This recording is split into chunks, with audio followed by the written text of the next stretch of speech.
Talk Show. I'm your host, CmdrAleon. It's almost 11 p.m. in the evening. Welcome to another great show tonight. And in here, we also want to welcome all our viewers from all over the world. So we'll see what's happening here tonight. Hopefully. Welcome, CT, Snap, everybody coming in here. This is Encounters, Night Spiritual UFO Talk Show. I'm your host, CmdrAleon. Welcome, everybody, to the show.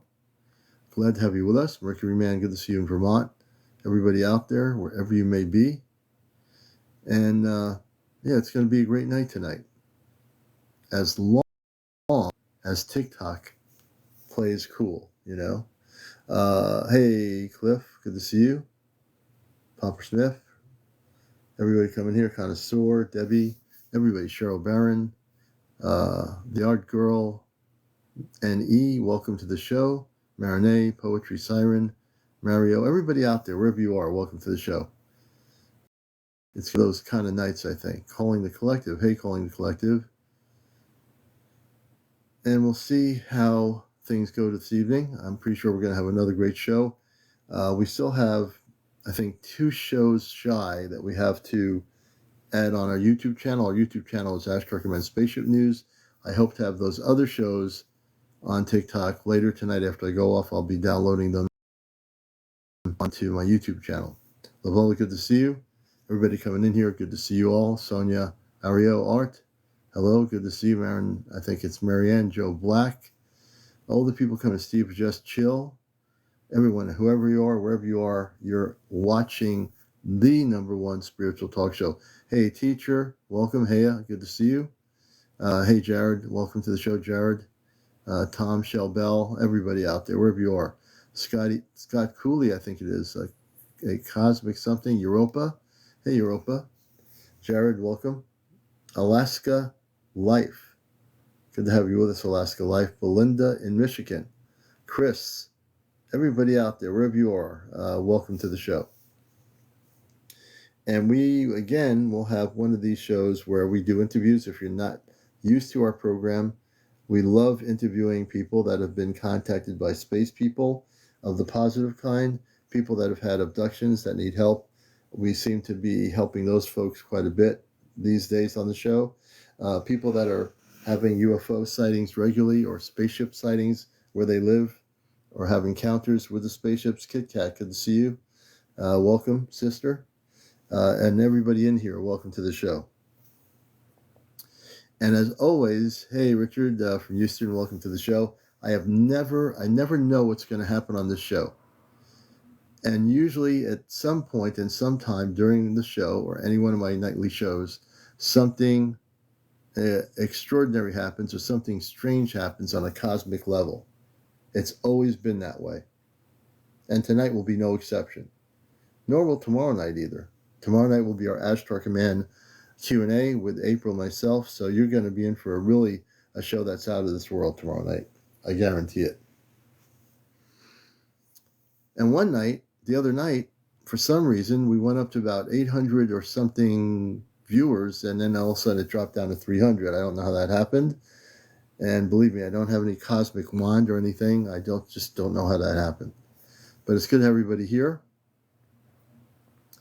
And I'm sure there'll be people here that have stories to tell. I'm sure many of you have, the Astro one, yes.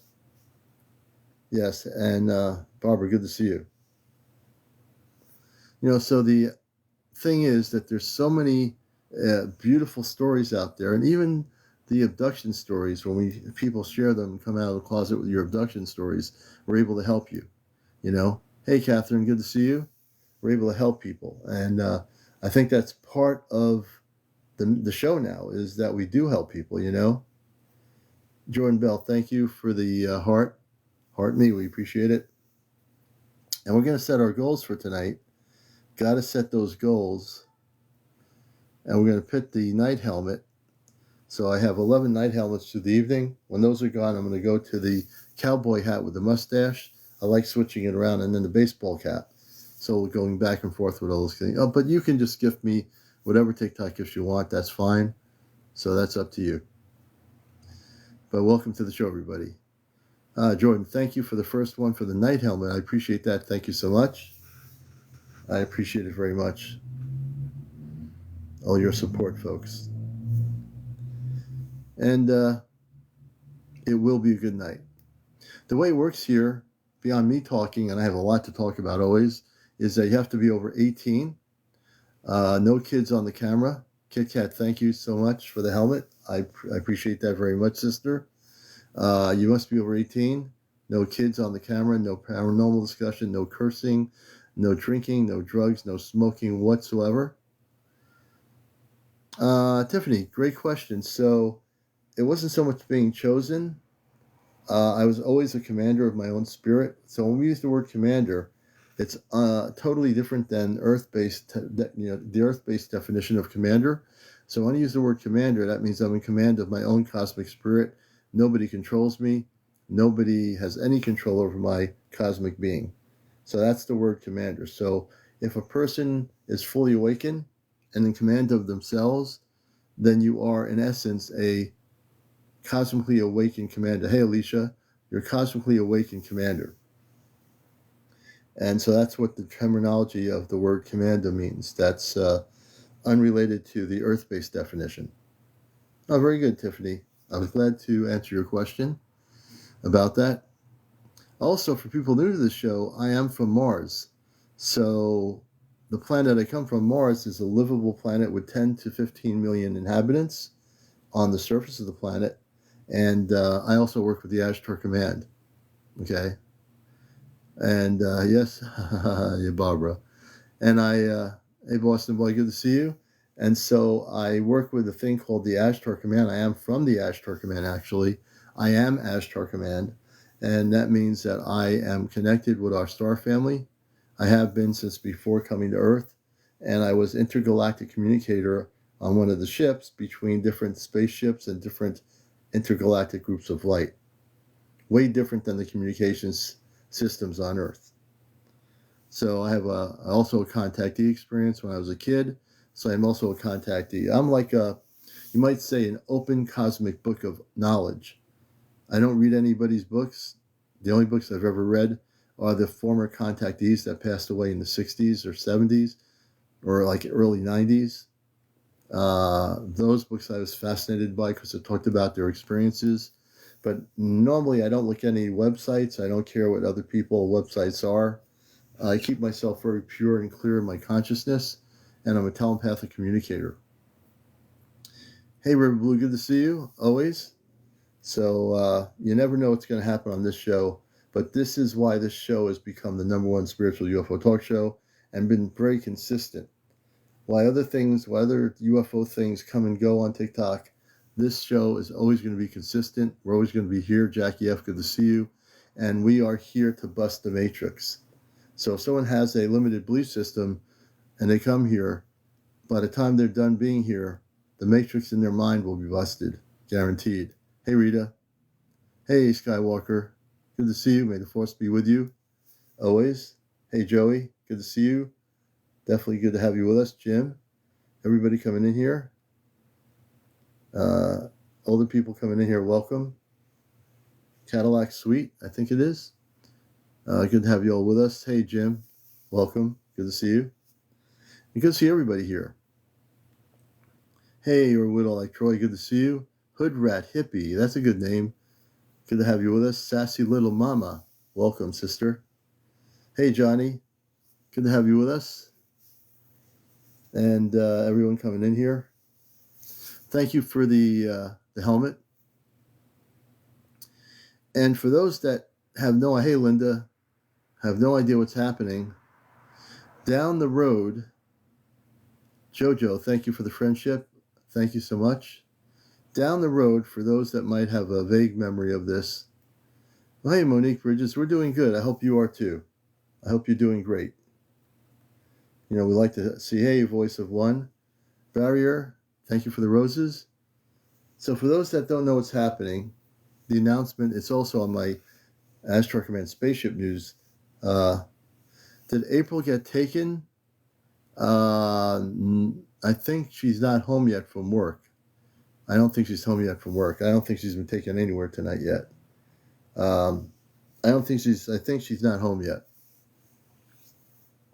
But just to let you know, and you can watch the show on my YouTube channel. I forgot what show it is now, but it was a few nights ago, back a couple nights back.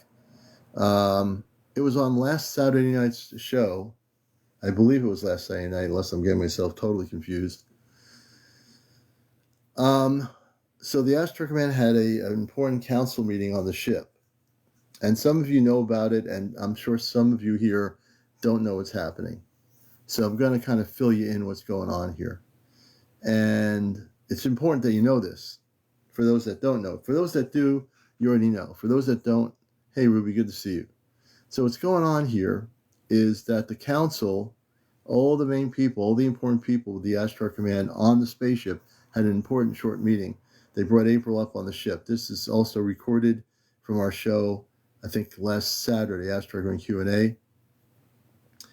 And so they've decided that when the broadcast is going to be broadcast to the planet, when they are going to beam a transmission to the whole planet and take over every single transmitter on this planet, meaning the TV networks, guess who's going to be representing that whole thing? Guess who's going to be speaking on a monitoring system, transmitting system on the spaceship? For those that don't know. Some of you do know and some of you don't know. Yes, Jersey for Life, you're absolutely correct. So they had a very important meeting, and we're going to be, yes, Alicia, yes. So that's why this show becomes even more important for people that don't know about it. People like Stephen Greer and all those people should be watching this show right now. Stephen Greer and all his people, all those people should be watching this show right now, because they're going to eventually, when this happens, see me on a spaceship speaking to the people of Earth. That's going to be happening. Now, whether one understands it or not, it doesn't matter to me. I'm just humbly in service to my mission. I've always been that way. Thank you, Jersey for Life. And whatever I'm to say when this happens, I will know what it is. If they have certain things they want me to speak of, I will be able to eloquently speak of those words in English, and it will be translated on translators all over the planet. So a translator on the spaceship will translate my language into every single Earth-based language that exists, whether it's in Africa, Scandinavia, when it's in Europe, North America, Central or South America. Who gives you your mission? I do. I came to Earth on mission. Why was I chosen? Because I didn't come from this planet. My space family is on a spaceship. I have 2 sisters, a brother, a mother, and a father.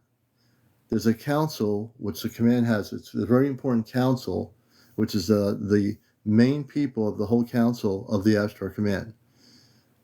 So they made a decision to have me be the person to speak to the planet, because I have no ego. I'm not egotistical about anything. I'm here to do the mission work. I'm very focused. I have no jealousies. Nothing like that. That's all those earth-based things that you would have. And also because I've been in broadcasting here, I've also been in intergalactic communications before coming to Earth in my space body, which is in stasis right now on a spaceship. So I know everything about myself, more than other people do. And of course, I should know more about myself than other people. Unless I share something about myself, you would not know. But yes, the Astro Command is going to make sure that there's no war on the planet. They will not allow any kind of nuclear war on the planet. That I can guarantee. Hey, Bernie, good to see you. So for those that don't know, I'm glad you're asking questions. So at some future point,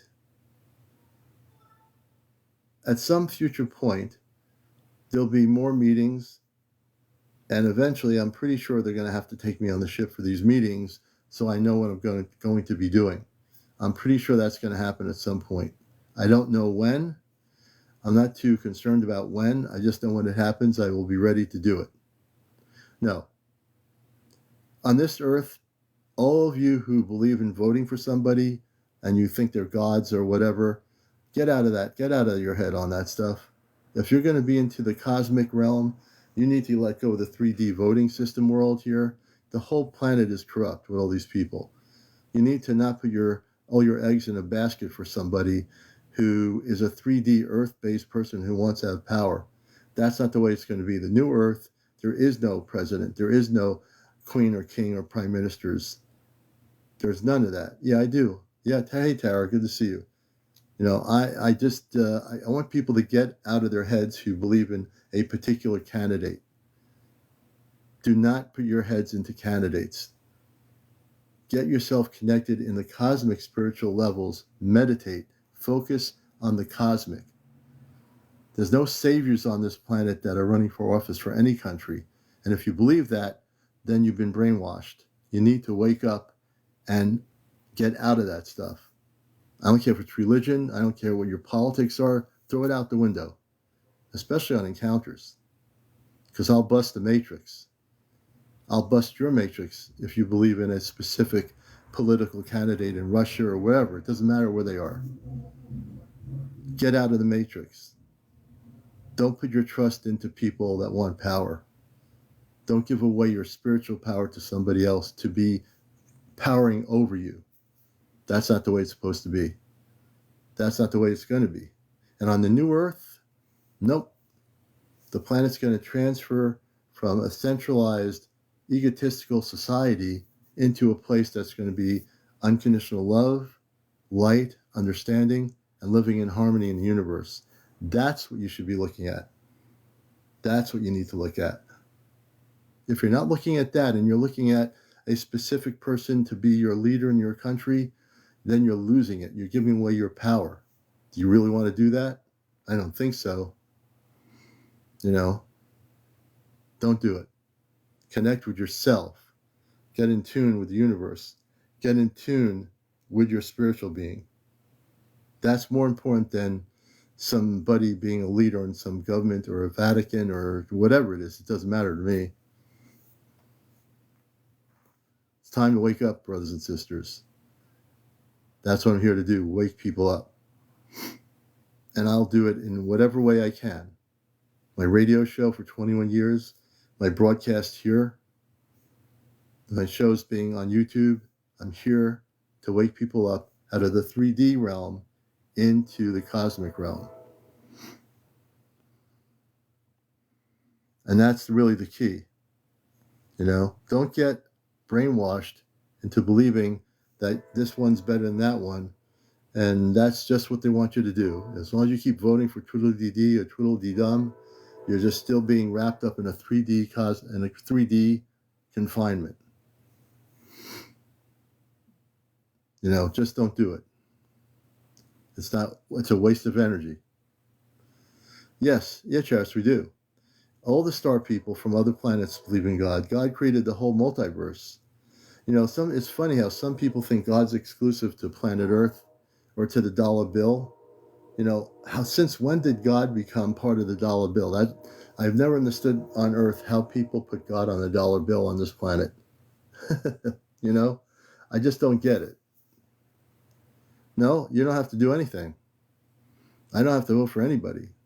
All I have to do is my mission work. I don't have to vote for anybody. All I've got to do is bust the matrix and stay in my light and stay in my centered mission while I'm here on Earth. As long as I do that, I don't have to get myself energetically involved in anybody. That's just letting them take your power away from you. Don't let them do it. Once the human race becomes empowered, those that have let those create these structures of control, once they have no control anymore, you're free. But if you give them your control and you give up your own internal cosmic power, spiritual power, then they control it. No, I won't let them do it. I won't give away my power. Never, ever, to anybody. Nor should you.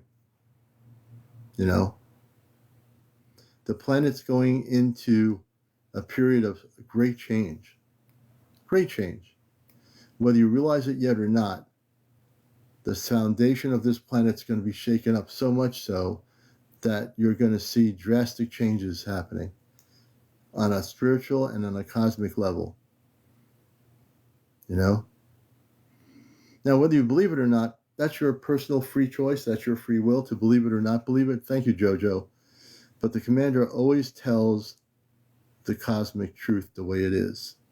I don't follow anybody. If you think you're some god from some civilization on Earth that was the god of the whole realm, I'm not going to go there. That's ego. That's all ego stuff. I don't deal with ego. I deal with truth. I interview people that tell me their stories, come out of the closet, share what's going on. I don't care whether you think you were, flying on a horse in the sky. That doesn't do much for me. I hope they help us with our planet. They will not let us destroy Earth. The command will never, Becky, let the Earth be destroyed. All the nuclear weapons and all the so-called threats. I love these people. Before I came on earlier, someone had a video showing how there were these nuclear weapons being deployed and we're getting ready for World War III or something. Now, they don't know that's happening, but somebody created a video, and there are those people on social media, I'm sure they're on YouTube, creating fear-based videos, making it look like we're going to have this world war coming here, and we're going to be using nuclear weapons. It's not going to be allowed, and it's not going to happen. So if you see any videos that are fear-based, just ignore them.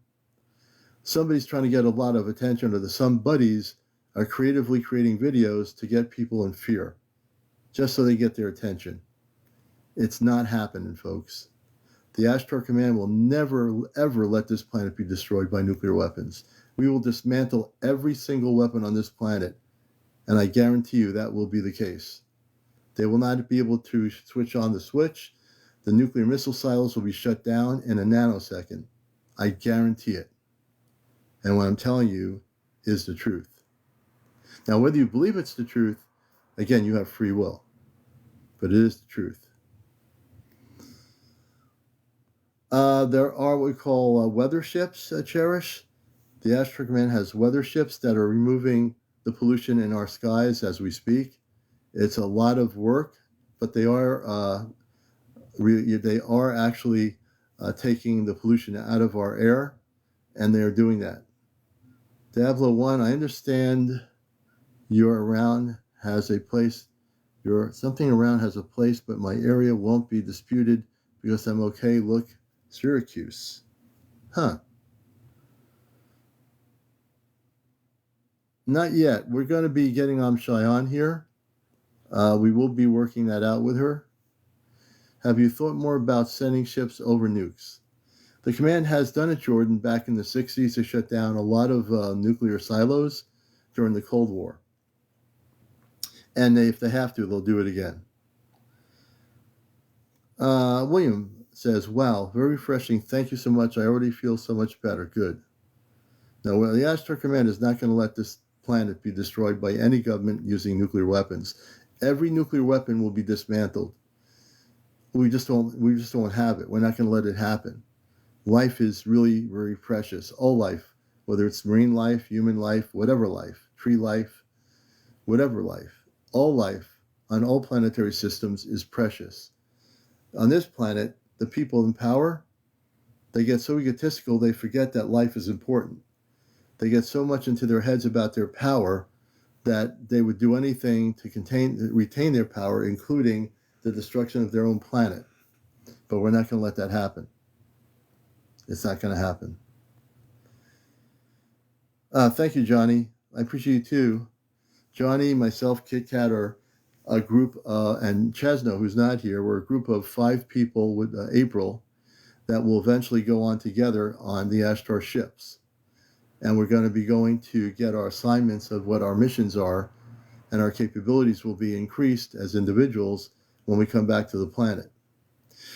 On my assignment, recently, like I said, last Saturday, for those that are new to the program, I've been asked by the council, and there is a council, I asked on the council has decided to have me broadcast with 4 Ashtar Command people that they will pick that will be behind me on the broadcast, and I will be sitting in front of a control panel, as I understand it, when time comes, and we'll be broadcasting to every single country in the world on the planet in their own languages. And again, I will say, this will be translators.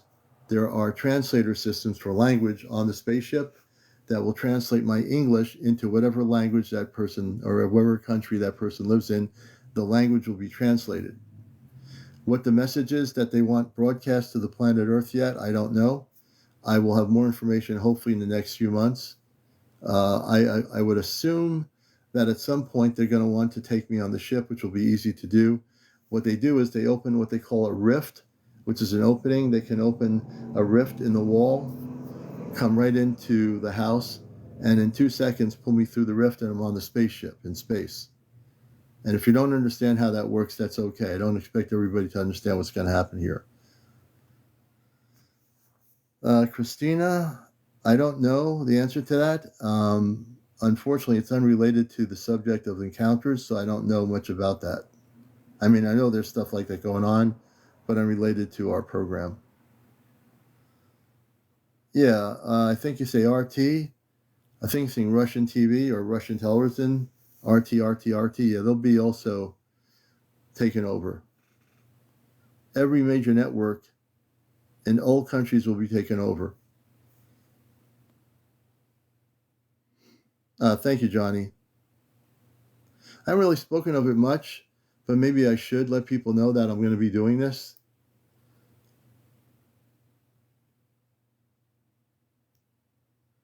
Red Eye says, so why have you and still do condone the murders of government?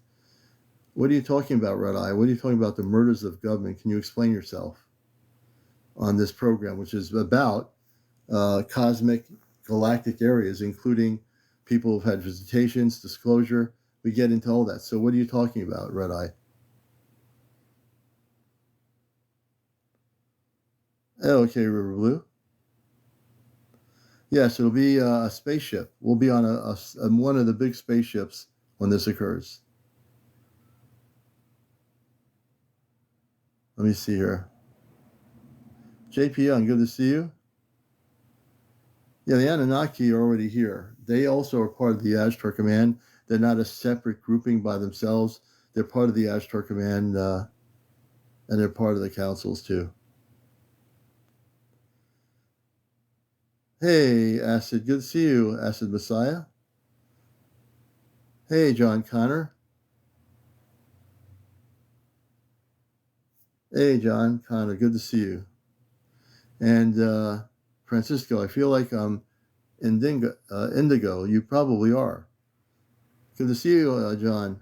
I get to catch you sometimes late at night when I wake up and I see you in the middle of the night. I sit there watching and seeing all the beautiful things you're doing with the light stuff.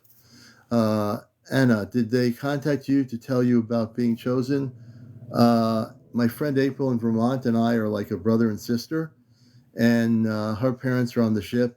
They had a council meeting, and they watched my broadcast here on TikTok. They know about my radio program, and they felt I was the best choice to broadcast to the planet Earth. When they decide to do this, I'll be in front of some sort of a monitoring screen or a transmitter system of some sort, and my visual self will be seen on all the TV networks all over the planet.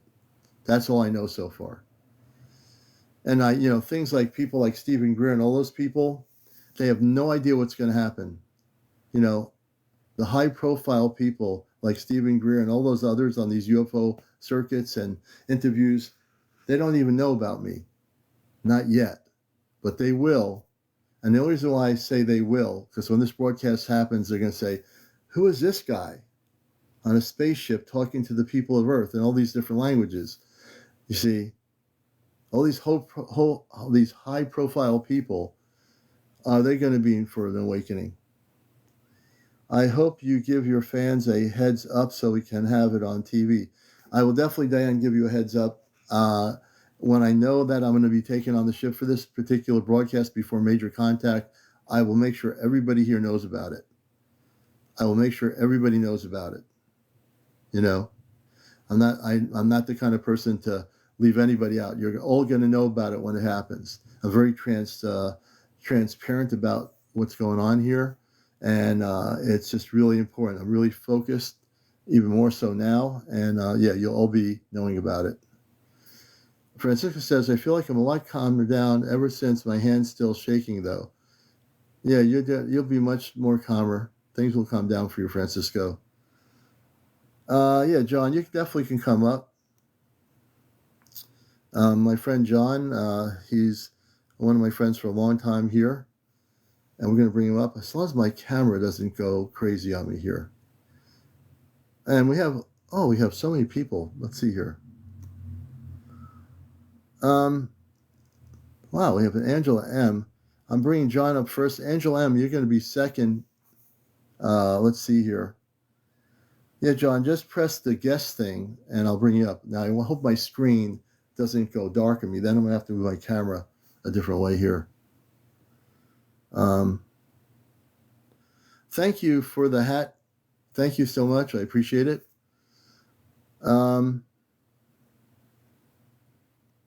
Okay, last I've been. Let's see here. Thank you, everybody. Diane, thank you for the gimme. Linda, thank you for the gift. Paranormal, thank you. Angela says, so much has happened since. Angela's saying, Jay Diesel says, I want to be on the ship. These people messaging me here. We'll get to everybody. I'm going to have to bring my camera over here. Wait a minute. There we go. Happens somehow. That's better. Hey, John, how you doing, brother? Good, good. How about yourself? Let me bring my volume up. Can you hear me? Yes, sir. Okay. Is my volume all the way? I guess my headphones are not totally charged up right now. Yeah, they are. Give me 1 second. Hey, I just experienced what you just experienced because my headphones, I was trying to connect to you, and I know that they're full. They've been charging this entire time. Yeah, they're not. They weren't either. Mine now, they're good now. But go ahead. All right, give me a second. I'll be right back, folks. I got to go into something else.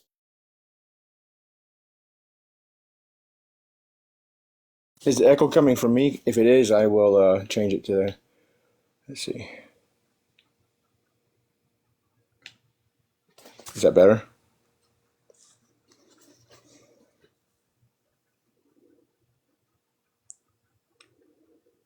Is that better? Let's see what the other one is. Okay, good. Okay, all right, cool. It's better. Okay, good. All right, we'll let him do his thing when he comes back. So what I was going to ask him is... I just changed my setting here. A frequency change. Yes, I'm sure I am. Okay, now I didn't have my earpods hooked up to the thing, and I do now. So good evening. Okay, cool. Good to see you, brother. You too, brother. So that rift that you're talking about, is it called an upward flank rift?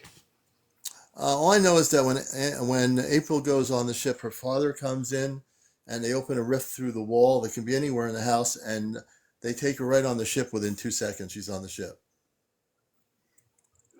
Interesting. Okay. It's really that quick, and I've learned a lot about it. So I know, even though I'm not in a rural area, she's much more in a rural area, like with mountains and everything. They can come through my wall in 2 seconds, and when they're ready to take me on the ship for the things we're going to be doing, including my friend Johnny, Kit Kat, and Chesno, with April, and just individually, they can just come through and open somehow through the wall. They can open the molecular structure of the wall and then take us right in the ship. So that's probably I kind of understand it. I kind of, because I've seen April go on the ship for over 30 times now. I've gotten educated cool. how it works. So my understanding of it is very, very good. And, people just have to think out of the 3D belief system about like if it's a window, a wall or something, that it doesn't matter what it is. They are able to open up they are able to break down the molecular structure of a solid foundation, come through, and bam, right on the ship. Right. Okay. I think I experienced this. And the reason why I wanted to come up is because I wanted to show you this. Because I think that between those moments of viewing, is it look like this to you? Here it is, right?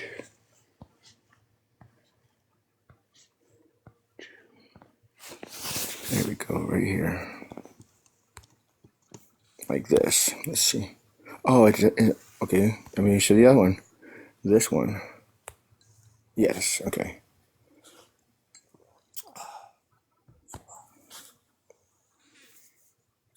Oh, is it gonna...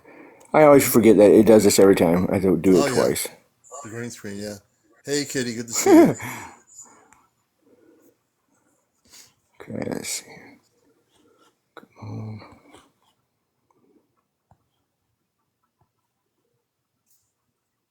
There it is. Okay. Thank you for the helmet, Jackie. We appreciate it. Thank you. Like that. I don't know if it looks like that. I'd have to ask April, but I do know when she goes off, before she has to sign off, and they tell her, they take her by the hand, and the father takes her on the ship. There's this rift that opens up. I'm not sure if it looks like that, but I will ask April what the Okay. rift looks like to have a better understanding of it. Yeah, But I do please know do. that the Yeah, please do. molecular structure opens up the wall. It like breaks down the material solidness of a wall or whatever it might be. It could be a window, a door, whatever it is. They can come right in, and it could be in a shower or whatever. They can just take you right on the ship in 2 seconds. It doesn't look like that though. Okay. Some of the other people, It Cliff, doesn't? uh, Papa Smurf says that he's watched April No, go. okay. Okay, cool. It doesn't. Okay, It cool. doesn't. It doesn't even look like that. All right. Let me see.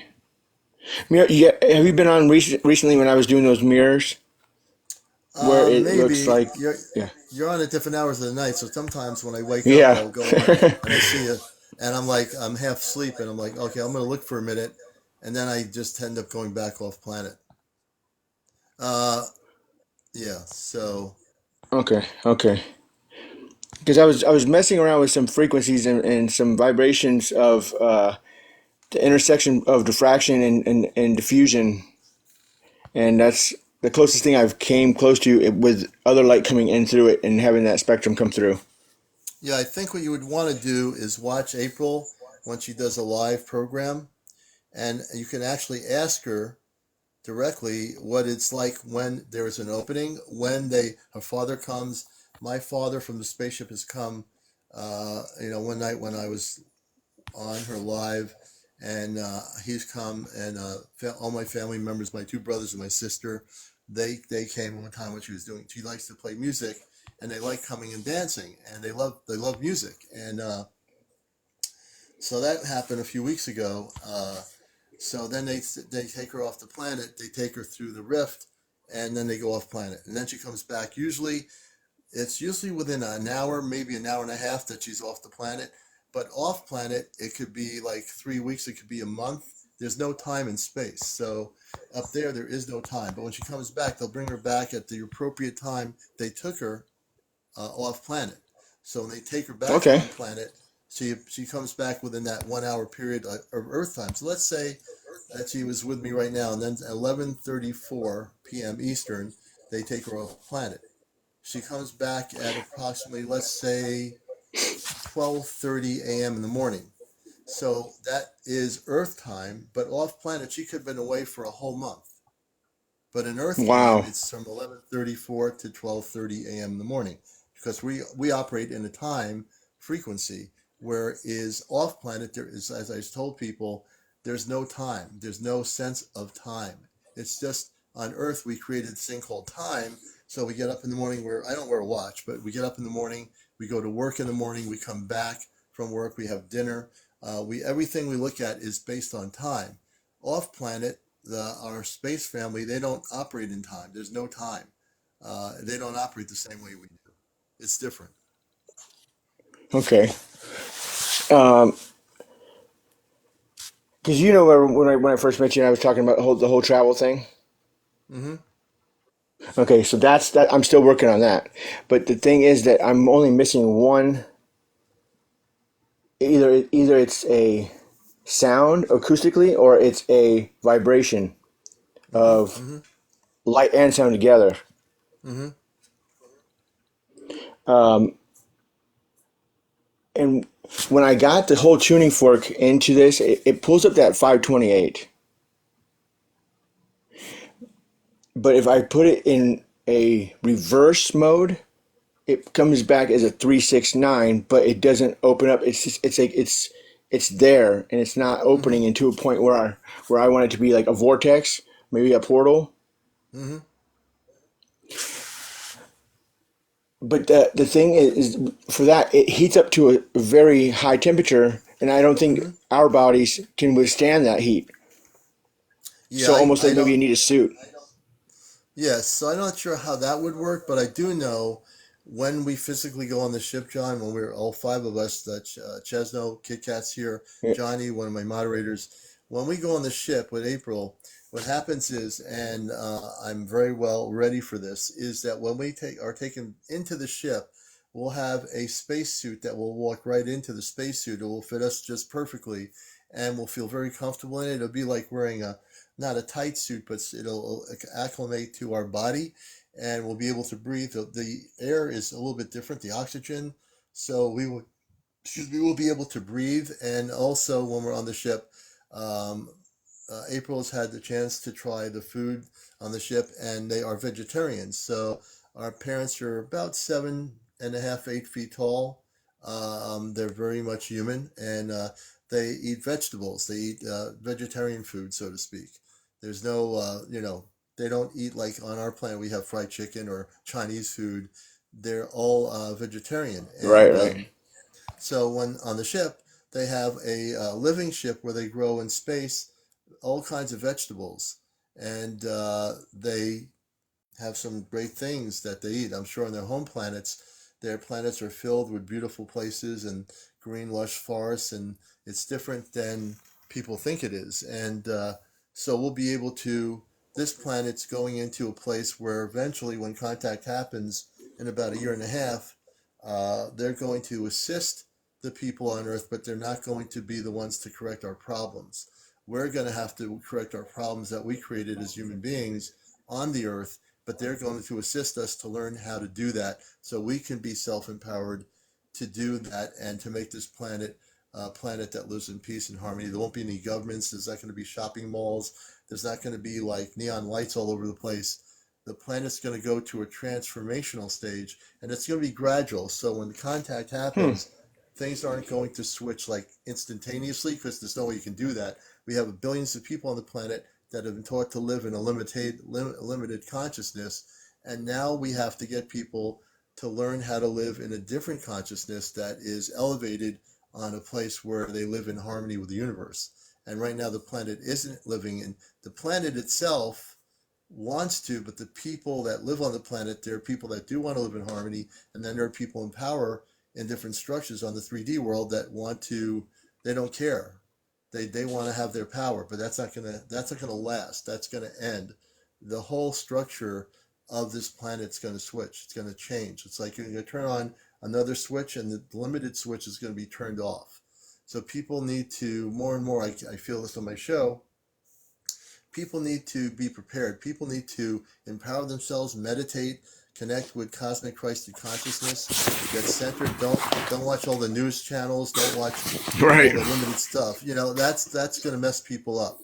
If you Yeah. watch the news channels, because I monitor media, which I've done for the command, and when I monitor Hmm. media, I see the same news stories every single morning on the U.S. media. You never see stories about what we're talking about. You never see stories about people having contact with space people, people that were abducted, and I've helped many of those people. You don't hear about disclosure, but you hear it on here. You don't hear about this stuff on live TV. They don't talk about it. But when we Mm-mm. take over, in a sense, when we broadcast to the whole planet, when I'm on that ship, every single transmitter on the planet, folks, every single transmitter, I'll say this right now, and I'm recording this show, and I'll say it again and again and again. When they have me on the ship, there'll be 4 Ashtar people, commanders behind me. They'll be broadcasting to the whole planet in every single language with a translator. They have these translators on the ship that can translate any language out there. When that happens, every single power structure, from the religious structures to the political parties to the media itself, is going to have their foundations shaken up. Their foundations are going to be shaken up.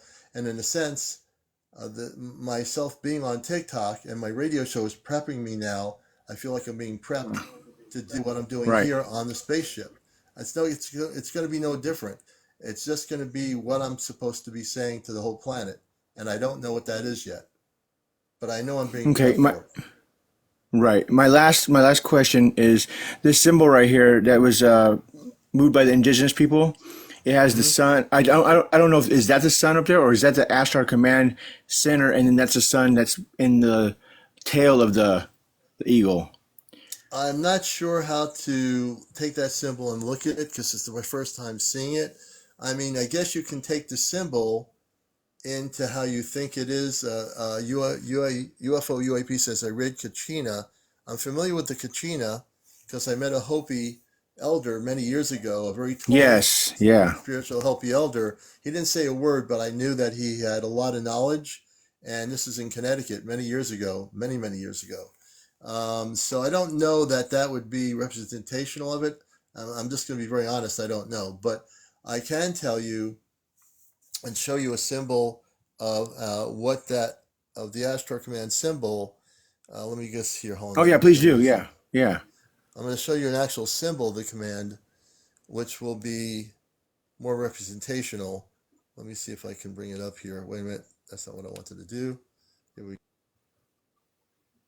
Yeah. Because the Hopi tribe, I believe that I found a Hopi dancer, hula hoop dancer. I think it's the it's the I can't remember what the name of it is, but it's Hopi, and I was looking inside the trash can because it looked like someone just threw a kachina doll away, and it's like half the size of me, which is I'm 6'3", so like it was all up to my knee, and I'm like, dang, that's Yeah. a Oh, there it is. Now, Yep, that's okay. now this symbol here, folks. My friend Ashtar Athena, who's a contact, she comes from Venus. She's a person I worked with many years for many years. She's a very dear friend of mine in California, and this is the actual symbol that the command gave her to make on a pin. So this is the symbol from the Ashtar command. You can see the three ships, the star in the center.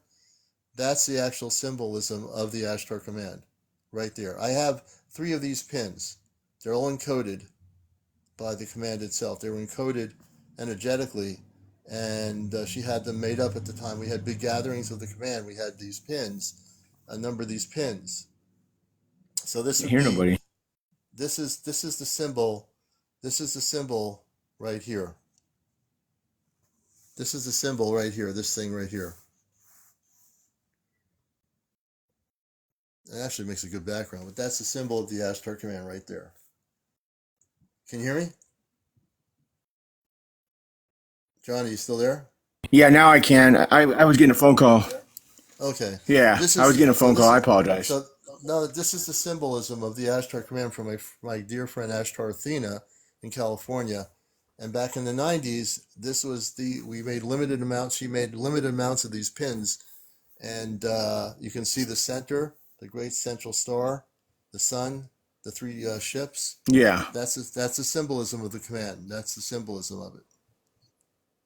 Okay, okay, yeah. So the way I was taught about this symbol right here, this is just recently, is that that symbol is the sun, and where the sun is at, through the sun, the ship comes through, and then through the eagle because it soars high, and Mm-hmm. there's like not a black hole, but it is a vortex, in a sense, and on those 4 points, the spirits are able to be moved through and leave that 3D body behind, and you come in as a light being that you are.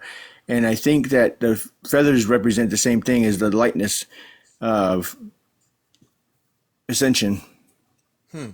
Yeah, I'm not sure about that, to be honest. So I wouldn't want to speak and give an answer without knowing. I'd have to research that a little bit. But I can tell you Right. about this. This symbol I know, because I'm so connected with the command. I know the symbol of this, and this has an energetic energy to the pin. It was they were activated when she had them made back when we had conclaves.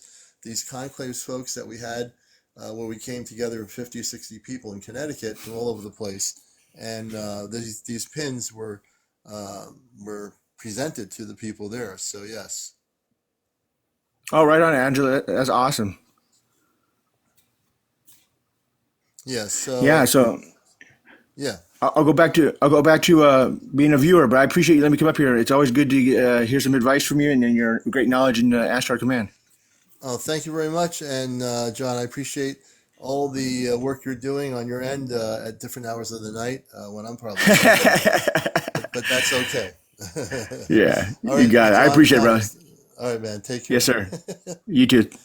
And we have Thank you another again. person coming up here. Yeah, absolutely. Let me see who the next person is. Angela. We're going to bring Angela up here. I'm going to go back to the other screen, I think. Wait a minute. Give me a second, folks. Angela, give me one moment to reset my screen here. Oh, take your time. And let's see here. Where am I? That's not what I want.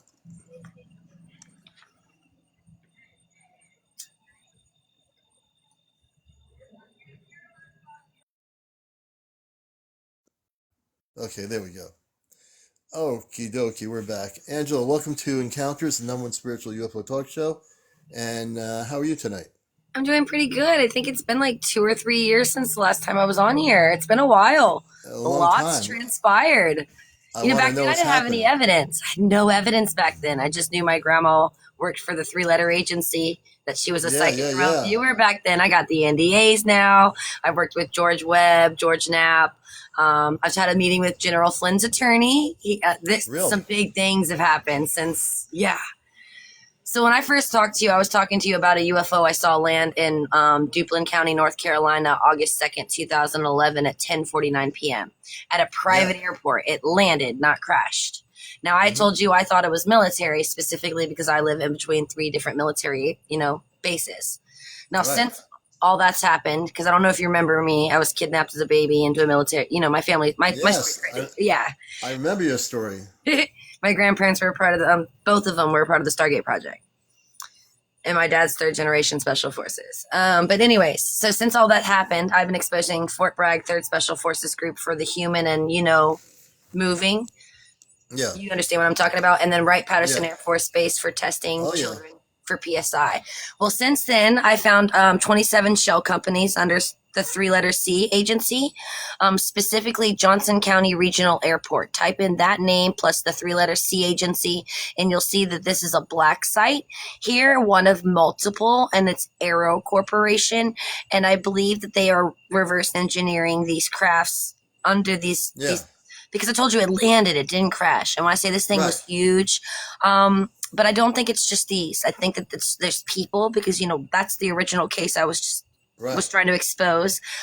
But this story's way too big for one person. And I've literally gone to these locations and taken photos and gotten as close, because I worked there. I didn't know that it was a black site, y'all. I didn't apply for it. It was offered to me through Indeed.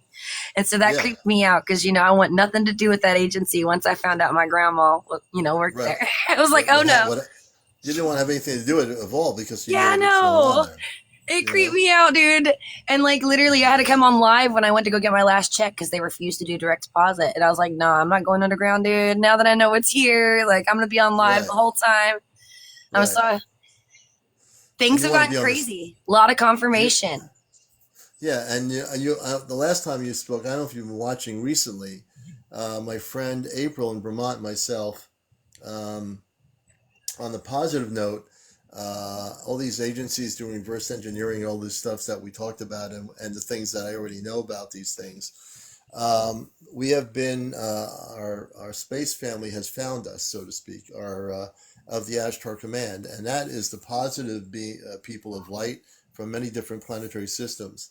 So contact is potentially planned for within a year and a half from now. Well, I have paranormal experiences. I don't ever say they're UFO, because I've always had these since I was a little girl. And so it's hard for me to categorize it as aliens or anything like that, because just to me, it's just spirit. It's So that's honestly something I have questions about. You know what I mean? Are they one and the same? Are they different? Because I've seen shadow people, I've seen light people, but they're different.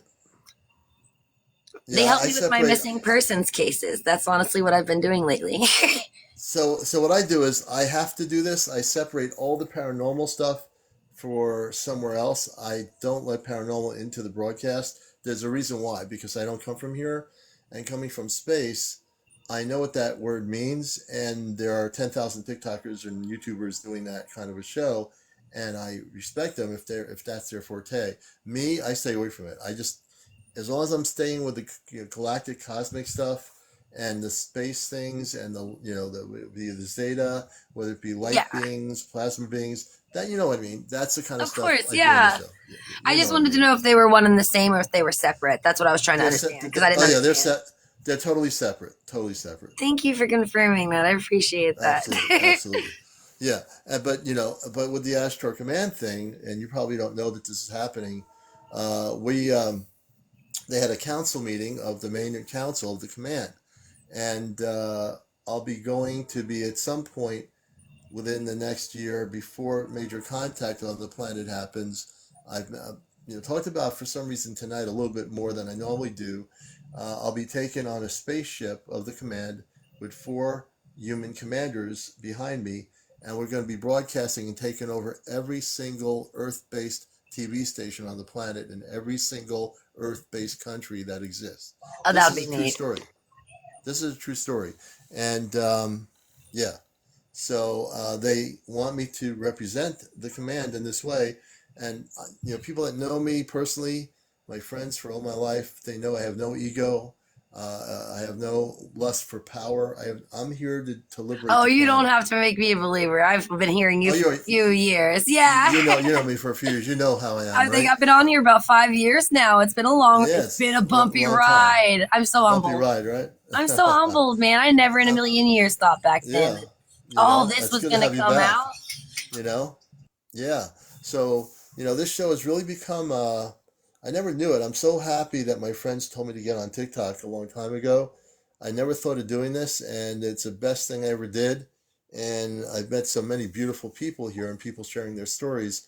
And it's just a really important thing that we bust the matrix. And we're doing it every day of our lives while we're here. We're busting it through the media. We're busting in what we do on planet Earth. And the biggest liberation of this planet is when I get to broadcast to the whole planet, and all these well-known UFO people are like scratching their heads saying, "Who is that guy? I never heard of him speak at a UFO conference. Who's that guy?" Do you want me to introduce you to any of them? I know Ashton Forbes. I know George Webb. I know George Trapp. I know General Michael Flynn. I met all these people on Twitter. So anyone you want to meet to, add me. I'd love to know George Knapp, if he'd be interested in what's going to happen about the broadcast throughout the world. If you let him know that, I'd be interested if he's interested in hearing. Are you on Twitter or X now? I guess that's what it's called. I'm on X. I don't use it very much, but I do have an X account, which used to be. That's where I made all those connections at. I was getting censored over here a lot, and over there, they all follow me there. So if you follow me, I use the same name here over there. I'll introduce you. I go in spaces with them often. All right, I will have to get on there and just mention. I have to use my Twitter account is Cosmic Eye Radio. So maybe I'll do a post on there or something. I don't know. Oh yeah, I'll introduce you to all of them because you know what I mean. You have a lot of great content, and honestly, it's so repetitious over there. They could use some of you. Be honest, if they have me on there, I'll bust the matrix in 2 seconds on there. We need it. That's what I do wherever I get off here, but I do have children, and it's late. But thank you so much for letting me on. Yeah, Angela, it's been a long time, so it's good to have you back. Yeah, I'm definitely going to make rounds between the apps more often instead of just staying over there. And let them know that I'm on TikTok, because this really is a great place for where I am here. This is where it's happening for me. I definitely will. Let them know if they have TikTok, they need to follow what I'm doing. Get them to follow me on TikTok, and I'll even have them on as guests if they want to come on the show here. All right. I think you got that. If you're still there, Angela, we're going to let you go. I think that's what's happening with the kids. So we'll let you go. Thank you so much for being here, Angela. I don't know if you can still hear me. I think you can. Have a blessed evening. Let me just do this here. What's going on here? All right, here we go. And welcome to Encounters. Kev B says, Eisenhower was maybe the only one president to make direct contact. Well, actually, he made contact, and a few other presidents had some contact. But he did have contact, President Eisenhower. He sure did.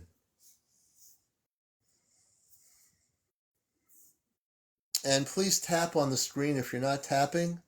When you tap, then the heart goes up. If everybody taps, we can get up to 100,000.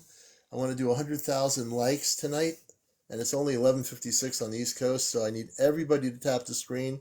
I like to have an interactive audience. Even if you don't want to come on as a guest, you can be active in other ways by tapping the screen. And if everybody taps who's not going on to be interviewed, that is your part of the audience participation of getting us up to 100,000 likes. Please follow each other. Hey, Half Pint, good to see you.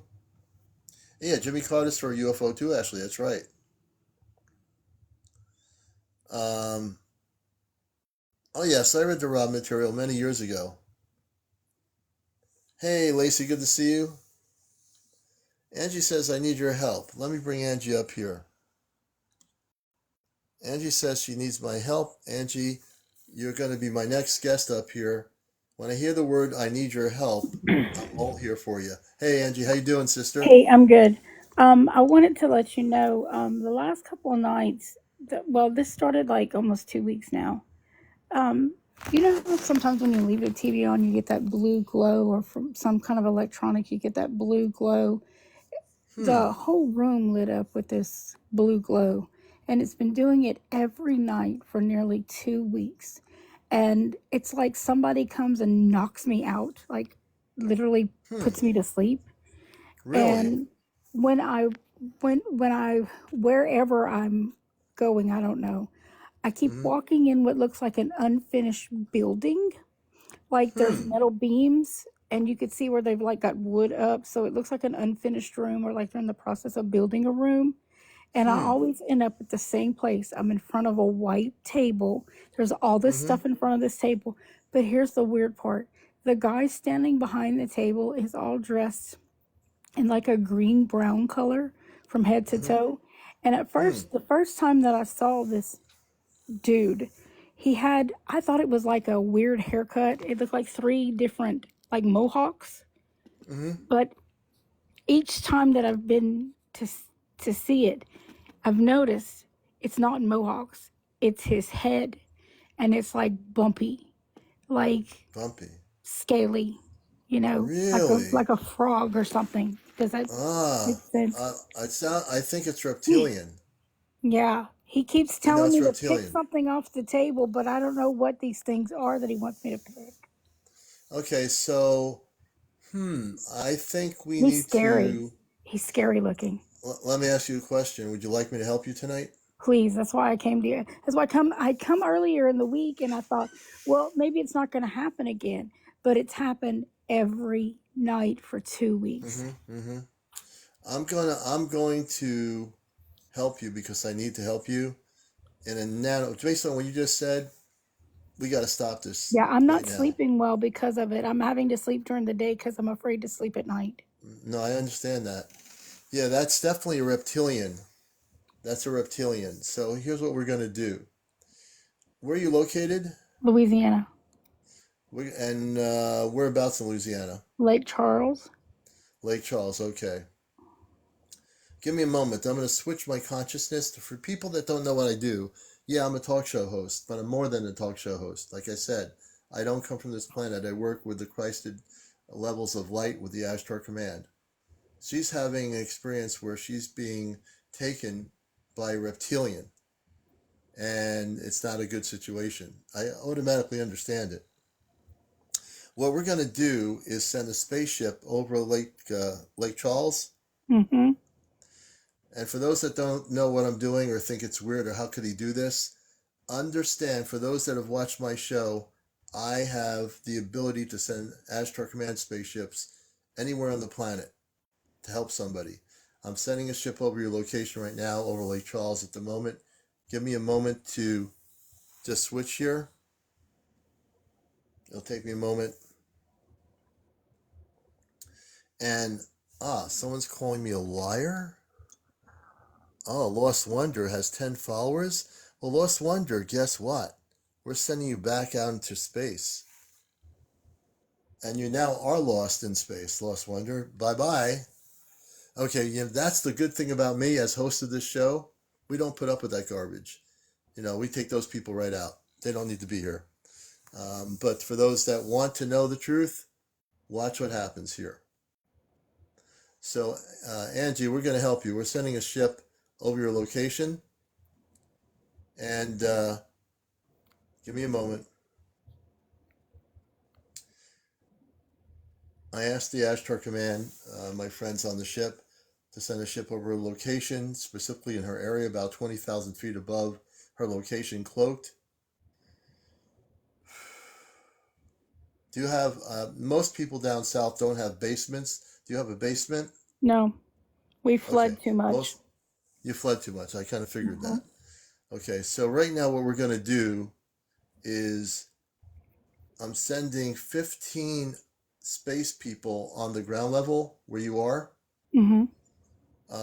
They're going to also, are you in like a country area, so to speak? No, I live near a college.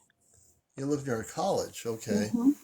Well, it doesn't make any difference. So they will be cloaked. Nobody's going to see them, on the streets or anything. Um, they're going to come into the house. They're going to be 10 of them around the house of the perimeter. They're going to also do some surveillance energy work. They're going to monitor what the frequency of energy is below the house and also in all the rooms of the house. In a moment, there's going to be 5 Ashtar Command personnel that are from the ship in your home. I want you to close your eyes. We're going to do something here. I want you Okay. to take a deep breath in. I want you to breathe out of your nostril approximately 5 times. And after you're done doing it, just as you're doing it, clear your mind first. You got to clear everything out of your mind, and just do the breathing in, and then breathe out of your nostrils. Okay. I've been breathing since you've been talking. Okay. Okay. Okay. So everything we're doing, again, the Ashtar Command are Christed people. They're Christed people. So they come from the highest levels of Christ consciousness, and they're going to assist you. So right now, I want you to close your eyes, and I want you to relax. I want 2 of the 5 people to come forward and to let her know you're there. Let her know you're there. One is going to touch you on the right shoulder. One is going to touch you on the left shoulder, and you're going to feel like an energy, kind of an energy. How did he explain it? You're going to feel like a nice energy feel, like a vibrational tingle. It feels like a TENS machine. It feels like a what machine? A TENS machine. I have no idea what that is. It's used to treat like when you have muscle spasms and stuff. Oh, okay. So it's like we relax the muscles, correct? Yes, that's exactly what I Okay. feel right now. I just know that they know what they're doing, and I'm here facilitating it. So I want one of the other ones. These are all medical type folks from the ship. They're not like Earth-based doctors. They're way more advanced than anything on Earth in primitive technology or whatever, primitive medicine or whatever. One's going to work with you and touch your neck area. So the one that's going to do that, I think it's a woman. She's going to touch your neck area, and there's going to be a clearing and an activation. When you feel that in the neck area, please let me know. Relax. I got her. You feel Yeah. it? Yes. Okay. They're about 7.5 to 8 feet tall. These men and women. They are primarily people in the healing modalities off planet. It's different than Earth. And she's going to do a clearing of energy through the neck area going down your spinal column. And the other one, please touch her forehead. One will be touching here, the forehead, and they're going to work on your consciousness. Okay. Keep your eyes closed, please. They are. Do you feel it? Yes. The Okay, lady good. touched a spot on the back of my neck that popped up Mm-hmm. around Mm-hmm. the time these lights showed up. Mm-hmm.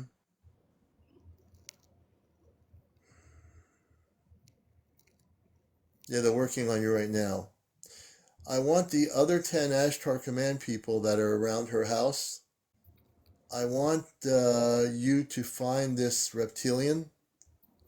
or these reptilians. There's more than one. This was the one you were seeing. I just I see want you, at the table. Yeah, it's just this yes, one. I want you to find this reptilian with the table on their ship, and I want you to have the reptilian surrender. The reptilian will surrender. He's going to be outnumbered. I want you to find the reptilian that was basically putting her in fear, and take him and make sure he's quarantined. We can quarantine them on a ship, and he'll be brought to a center for interrogation by the Ashtar Command, to a center where there'll be others that have been captured around the planet. They're going to get this reptilian right now, actually, as I speak. Okay. Yeah, she touched that spot where that popped up when the lights would come on. I noticed the first morning after I got this weird spot on my neck.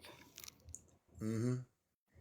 If they're gonna do something. If that spot was done by the reptilian, they're going to dissolve it. They're gonna take it out.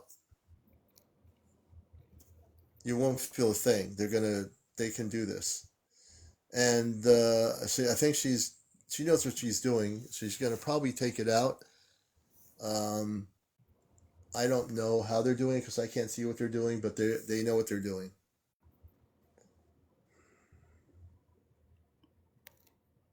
She's still working on your neck area there. Mm-hmm. I can feel it. Yeah, yeah. It's She's like a gonna pinch. heal. It's like a pinch. Yeah, pinch. Yeah, she's taking the thing out that the reptilian did to you. They're taking it out of your neck area, and it's sort of like an implant. The reptilian did an implant. It's being taken out.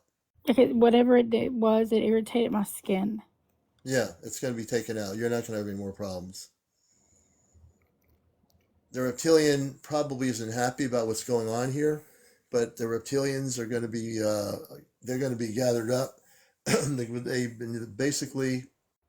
Give me a second. I have to drink a little bit of apple cider here.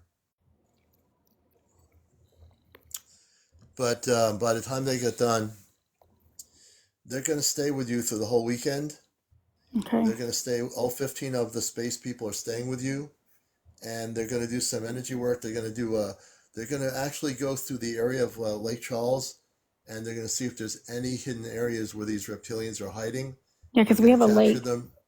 Yeah, you have a lake. We have a and lake. that would be a place where they might just hide. Lake.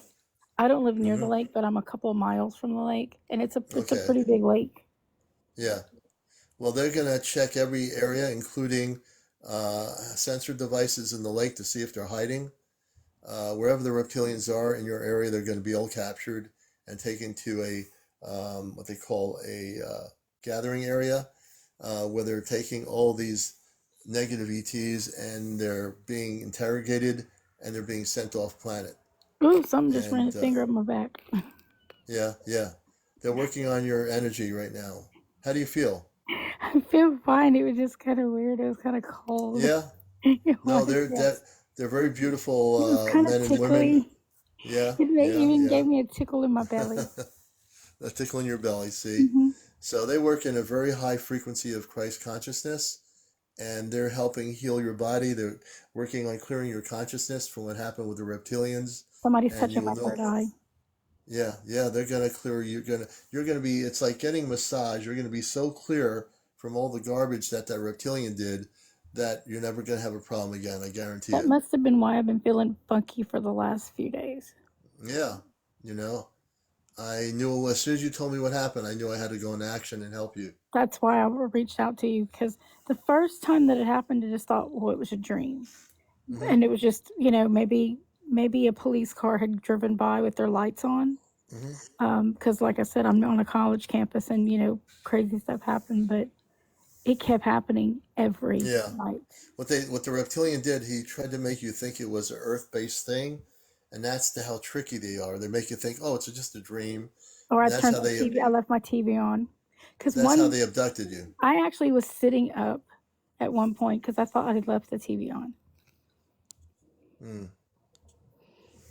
Yeah, and my moderators are good. If anybody comes in here trying to do trolling or anything, our moderators are If you see anybody doing that, just block them, take them out. They're not going to be watching this show.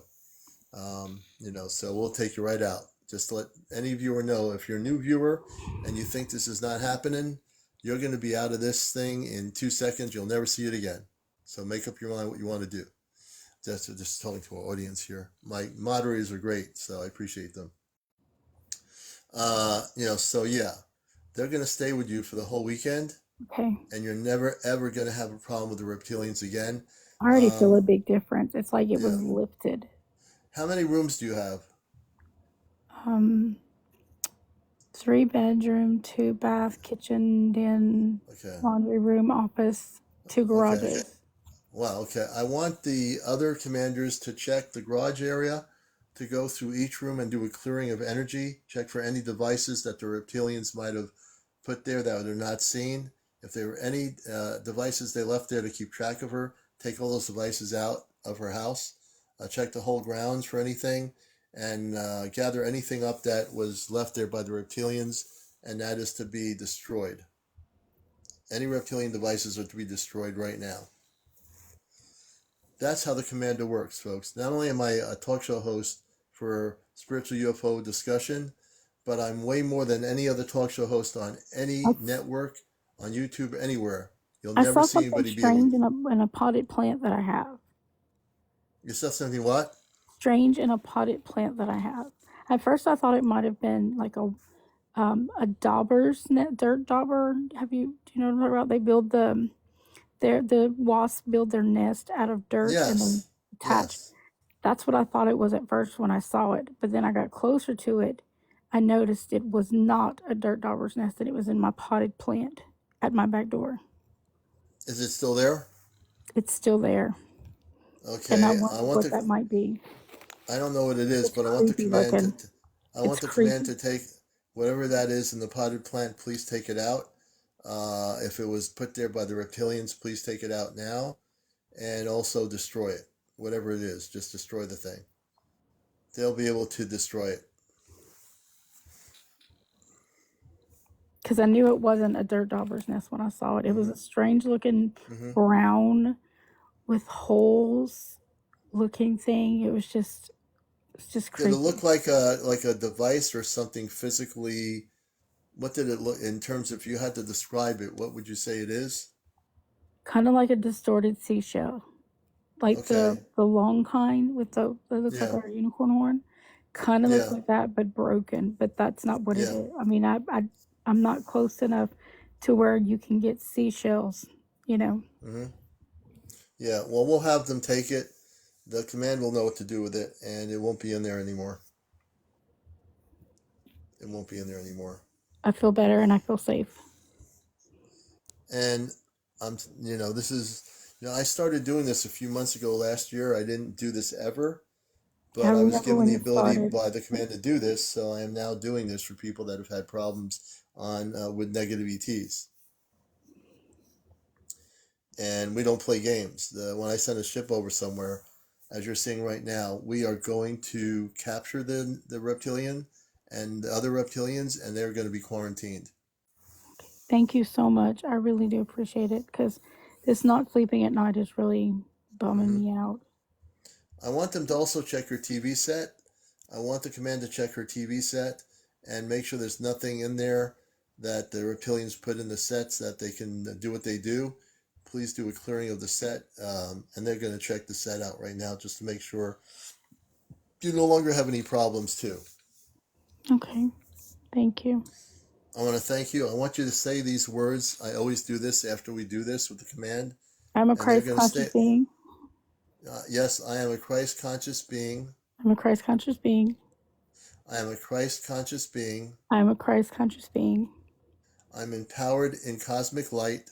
I'm empowered in cosmic light. I will not let any negative ETs ever come near me again. I will never let any negative ETs come near me again.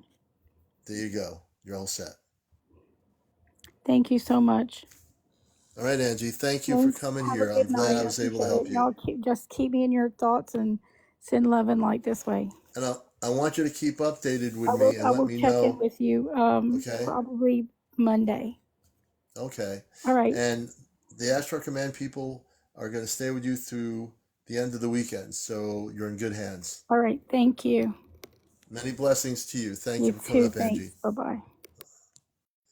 All right, see, folks, this is what I do. This is what I do. Nobody in the world is doing this on a UFO show, because this isn't just a UFO show. It is a UFO show, but it's more than a UFO show. As you're starting to learn, if you're new here, you're saying, how'd the commander do that? Like I said, I'm not from this planet. I'm a human being. I do fit into society. I do everything every other human being does. My consciousness is Ashtar Command, Christ consciousness from Mars. I'm fully activated. I'm fully activated. I do what I do. And I'm here unconditionally. When I hear a story and something like this happens, I have to help that person. I can't sit back and say, oh, great story. Good story. You got the reptilians kind of playing around with you, huh? Or the Zeta or some other lower vibrational being, ET, trying to interfere with your life. I won't sit here and let it happen. I won't. I have to be proactive. That's my responsibility as a talk show host.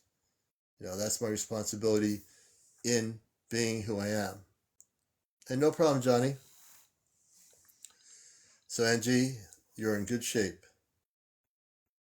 You're in good shape. You're in good thing. You see how her energy shifted when she came on, all the fear that she was living through, and how everything shifted with the Ashtar Command. They're working on her mental and her physical body. And they are doing some beautiful things.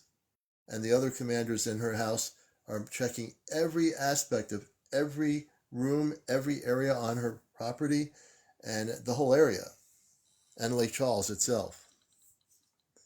So we're not going to let any reptilians bother anybody. If that happens to you, in a nanosecond, once I hear your story, I will send an Ashtar ship and people onto the ground level to clear the energies and capture the negative ETs. If that ever happens, we are able to do it. We are. It's a given. I do it unconditionally, no ego. I do it because it is the right thing to do.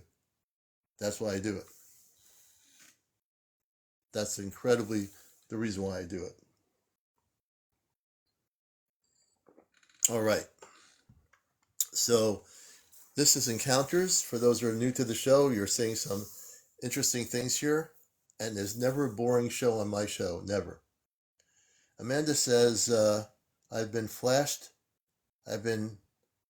several times, and I called on Michael the Archangel.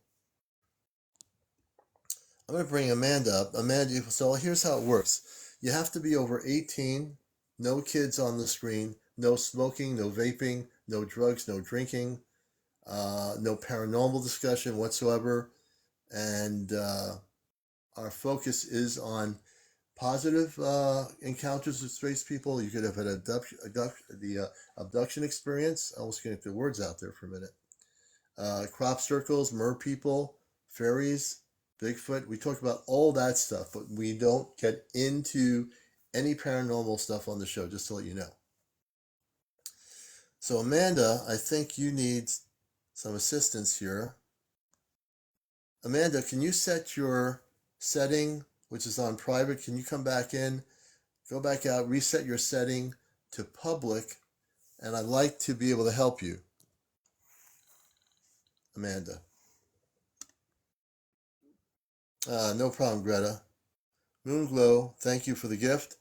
And if you haven't done any gifting, please, you can go to my Venmo account, which is my Cash App here. I have a Venmo account, Venmo is part of PayPal. It's a part of the PayPal system. Gary, thank you. You go to my Venmo account if you want to do a $5 donation, and that's something of 10 or whatever, 5, 10, or 15. Go to my Venmo account. You can make a quick donation on the Venmo, and that'll go right there. So my Venmo account is right on my main profile. There's a link to my Venmo. Go there, and you can make your donations on the Venmo. You've been attacked in dreams. That's not good. Deborah says, Commander, does your people come and heal people with cancer? I've never had that situation occur, and I don't know that they do. I don't know that they can. I mean, I don't know that they can or cannot. Okay, let's see here. And you're watching Encounters, the #1 late night spiritual talk show on social media. We're busting the matrix. We always love to interview people. If you have over 50 followers, you come on audio. If you have over 800 followers, you come on live with your video camera and come on screen. Pleiadian Blueray and Indigo. I have a lifetime of fighting reptilians. Good. Good, Pleiadian.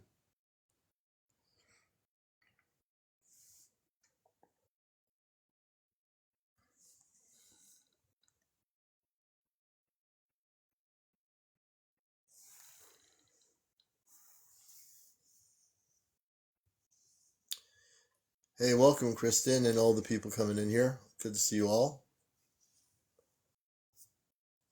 Welcome to the show.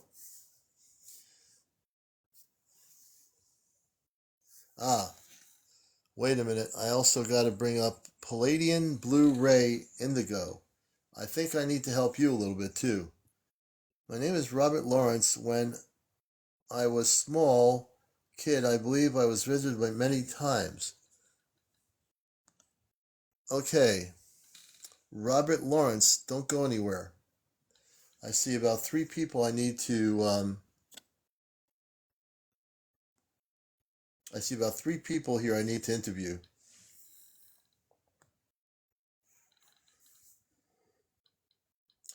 Yeah, we're back. We had a glitching when I first came on, so I had to shut down my broadcast and go back on and restart the phone. So yeah, we're here.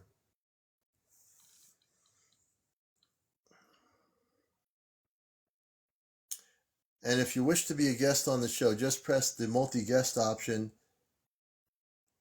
Not yet, Ashley. We're going to do that. Thank you for reminding me. I can't believe how many messages and emails and so forth. We will definitely do that. I'm going to see if I can get that person on here. I'm going backwards a little bit here. Okay, Amanda. Amanda's our first guest. Pleiadian will be our second guest, and another person. I think it's who's the person? What was his name? There's Robert. Robert Lawrence. Don't go anywhere. You'll be our third guest.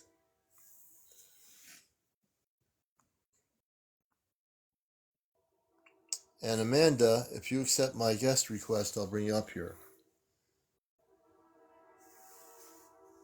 And if you're hearing a train, there's a train track station a few blocks away from me. So that's where you're hearing a train. That's one of those big trains coming through. Okay, Ashley, I appreciate that. Well, I think I'm going to bring up, I'm going back to, I think it's Amanda Khan. Amanda Khan, please, if you're there, accept my guest request. If you're not able to do that, I'm going to bring up Pleiadian Blueray Indigo. Let's see here. Pleiadian Blueray Indigo. I just sent you a request to come on the #1 spiritual UFO talk show. Wow, I just heard a car going really fast.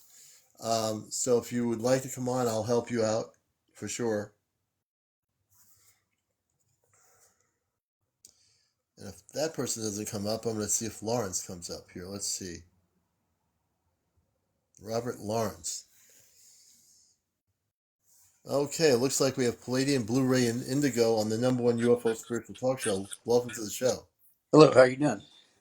Doing pretty good. And what's your first name? It's Greg. Greg, nice to meet you. Whereabouts are you in the United States or wherever you might be? Granbury, Texas. Oh, Texas. Welcome to the show. So I was reading your comments that you're being attacked by reptilians, correct? Yes, sir. When did that start happening? Well, pretty much when I was born, I guess. But in 2005, I discovered a human trafficking ring coming off of a ranch next door to my property, and I reported it. And all kinds of different things were happening in that area. Well, my life got turned upside down.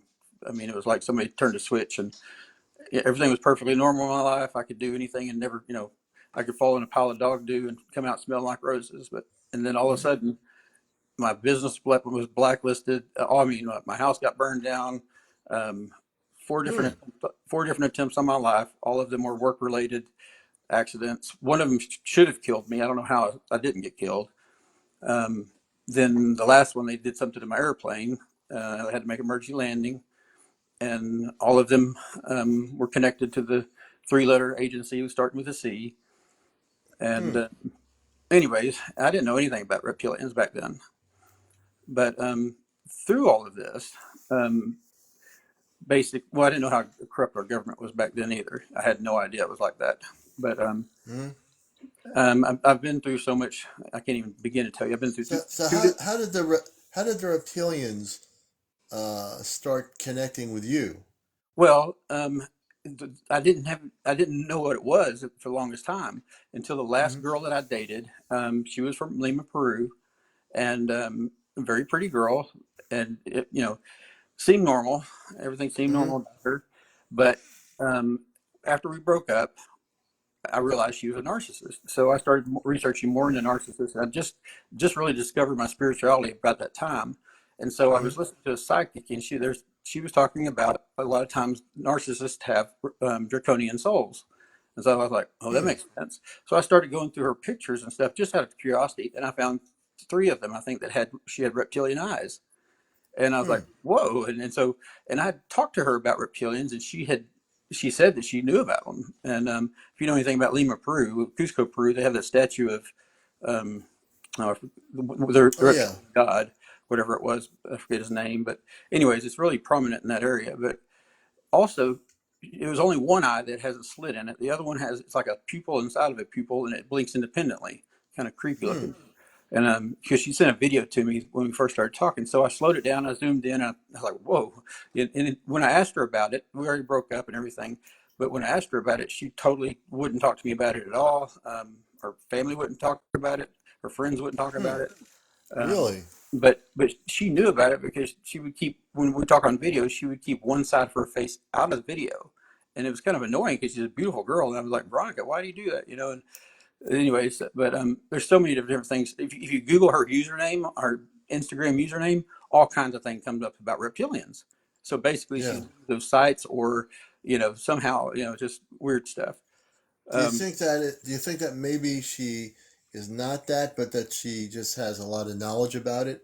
What do you No, think about that? no, No. I don't think so at all. Well, she's not the first one. Another girl. You know how they say all world leaders are reptilian?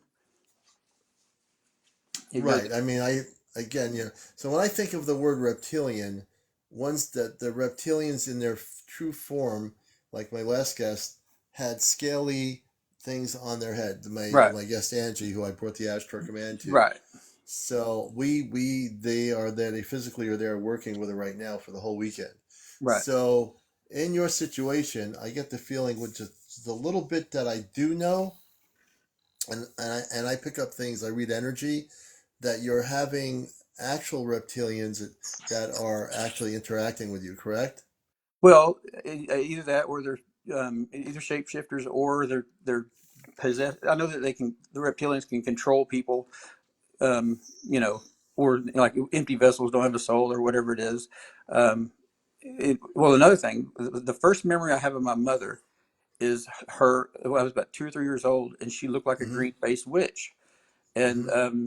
anyways, my parents have been against me all my life, trying to hold me down, not trying to hurt Hmm. me so much, but trying to hold me Yeah. down completely. Huh. And I've heard that I'm a star seed, and I've heard that sometimes we're born into draconian families, so that they do hold us down, so we can't ever complete our mission or whatever. And And where'd you hear that?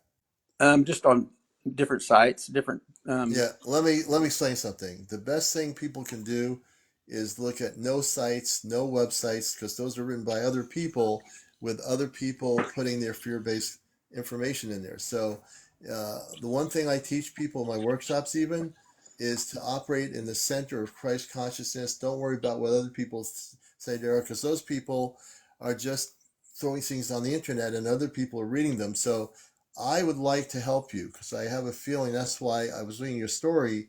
I think that I can help you if you say yes. If you say no, that's fine too. So you mentioned your star seed. What I'd like to do is help you tonight and actually have the Ashtar Command visit you right now. Yeah, that's great. I'd like to do that right now.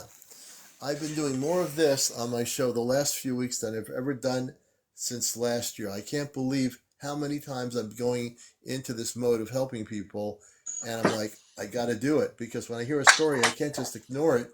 You're having these situations occur. So, do you have? So I always ask this crazy question. I don't know why a basement is so important because not everybody has a basement down south. Do you have a basement? No, not at all. Okay, yeah, I figured that. Okay. So what we're going to do is I'm going to have you close your eyes. And as you close your eyes, I want you to take a deep breath in and breathe out of your nostrils about 4 or 5 times. And when you're done doing it, just relax, clear your consciousness out of every thought that you have right now. Every thought.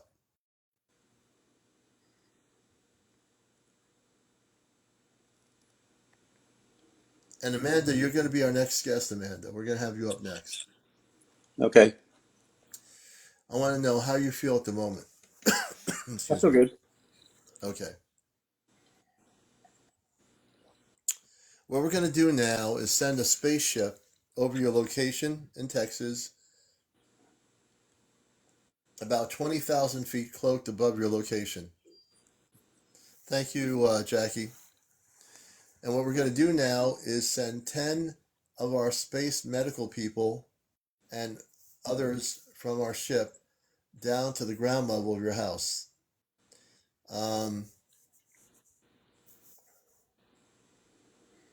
Your location, is it a populated area? Not really. It's a subdivision, but it's not heavily populated. Okay, would you say you're almost like, if you were to go out of your subdivision, is it mostly like not desert, but like It's open space? countryside. It's beautiful out here. Okay, okay. I want you to keep your eyes closed. I want 5 of the 10. I'm going to actually. Mm, we're sending 5 more. 5 more are coming down. There's going to be a total of 15 Ashtar Command people on the ground level, not 10. They want to bring 5 more down, so we're doing it. Whatever they want to do, I'm going with it. So right now, 5 of them are coming in to your room where you are. Keep your eyes closed, please. I want the Ashtar Command, the other 10 people, and I'm also speaking to my audience. If you think this is funny or it's not real, I will have you out of this broadcast watching it in 2 seconds. Moderators, watch out for any trolls in here. We will take you out in 2 seconds. So make a decision. If you think it's funny, I will take you out. I think Michael Cooper is going to be taken out. So let's take Michael Cooper out. And I think we're going to. I just took Michael Cooper out of our broadcast. You know, they're gone.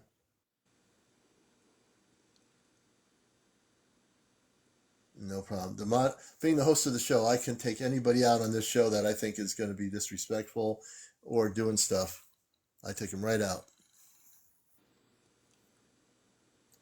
Monty Python, I love Monty Python. I won't take you out if you are here to learn stuff. If you're not, you will be out of here in 2 seconds. I know you're joking, Monty Python. I know you're here. I read your energies. I knew you were joking. But anyway, I'm going to get back to Pleiadian. I want you to keep your eyes closed. And as you do that, I want 3 of the 5 space people to come close to you.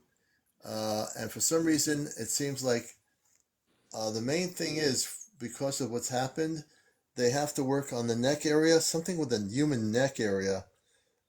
So one of them is going to be working through the neck area, through your spinal area. You should be feeling something in a minute. Keep your eyes closed. Take your time. Don't think about it. Just relax.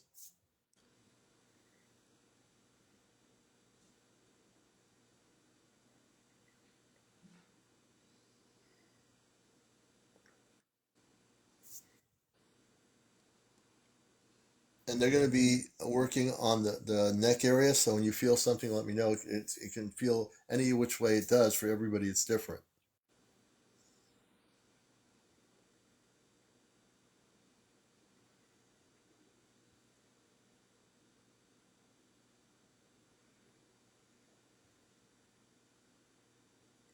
And the two other ones, one's going to be, they work with the shoulder somehow. One's going to work on the right shoulder. One is going to work right and left shoulder. So they'll be working on that in like 2 seconds. The That right would and be left good. shoulder. I do have 2 torn rotator cuffs, so that'd be great.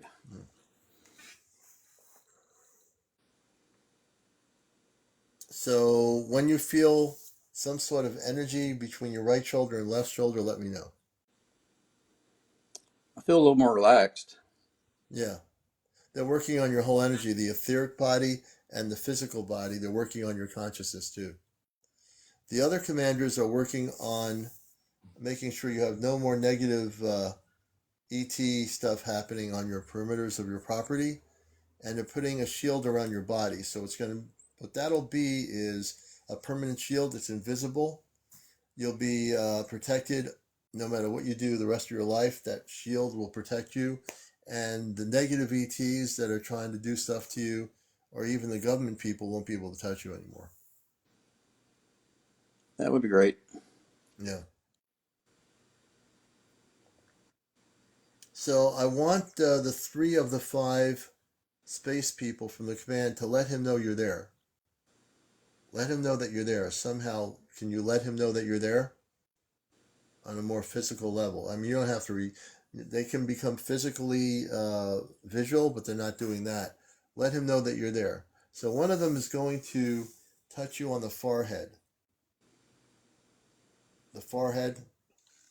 They're probably listening to what I'm saying. Can you touch him on the forehead?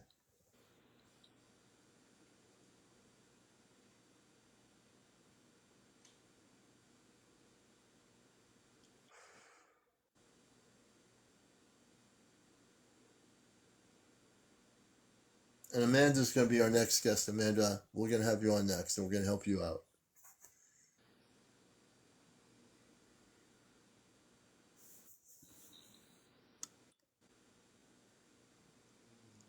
I feel a light pressure on my forehead. Yeah, you feel what on your forehead now? Like a light pressure. Yeah, they're working on the forehead. They're touching it. They're going to work on your consciousness. The space people operate in Christ consciousness. For people who are watching this show, they are Christ conscious space people, men and women. They operate in Christ consciousness, which means they operate in the highest levels of light.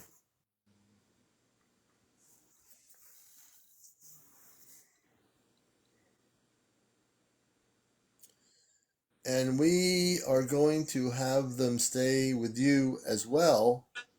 My gift to you is they will stay with you this whole weekend. They're going to do some clearing of all your rooms in the house and around the property. Okay. They're doing a complete clearing. So you shouldn't have any more problems. I want you to keep me updated. I want to do one more thing here. I want you to say, I am a Christed being of light. Say it again. You're going to say and repeat these words. I am a Christed being of light. I am a Christed being of light. I will never, ever be attacked again by negative ETs. I will never ever be attacked again by negative ETs. I am a Christed being of light. I am a Christed being of light. That's it. There you go. It's as simple as that. All right. Simple as that. How do you feel? I feel relaxed. Good, good, good. You're going to be relaxed for a long time.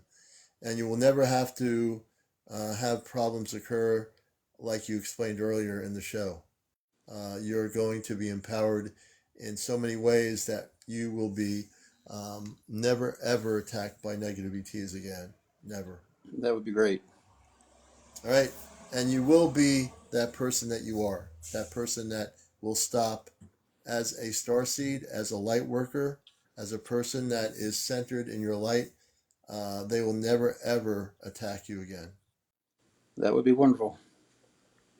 All right. And I want to thank you, Pleiadian, for coming on here. Thank Everybody you. give Pleiadian a round of applause in Texas. Thank you so much. We appreciate you. I appreciate you. Thank you very much. No problem. And we're going to do this here. I'm bringing up Amanda next. Amanda will be our next guest. Because, Cha-Cha, they don't operate in Christ consciousness.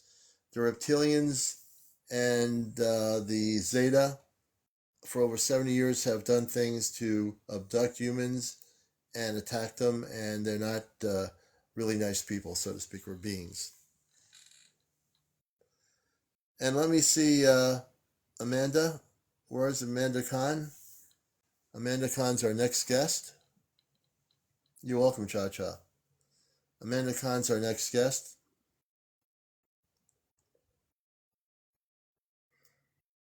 And we appreciate all the gifts and everything. Thank you so much, everybody, for doing that. We'll be here till 1 a.m. We started at a little before, around 11 Eastern. Deborah, hey, Deborah. Go right ahead with the question. And where's Amanda? Amanda was going to be our next guest. Where's Amanda? We're almost at 100,000 likes. Please follow my show. Please follow me. Please go to my Venmo Cash App. I appreciate any donations on my Venmo Cash App. Please do so. And let's see here.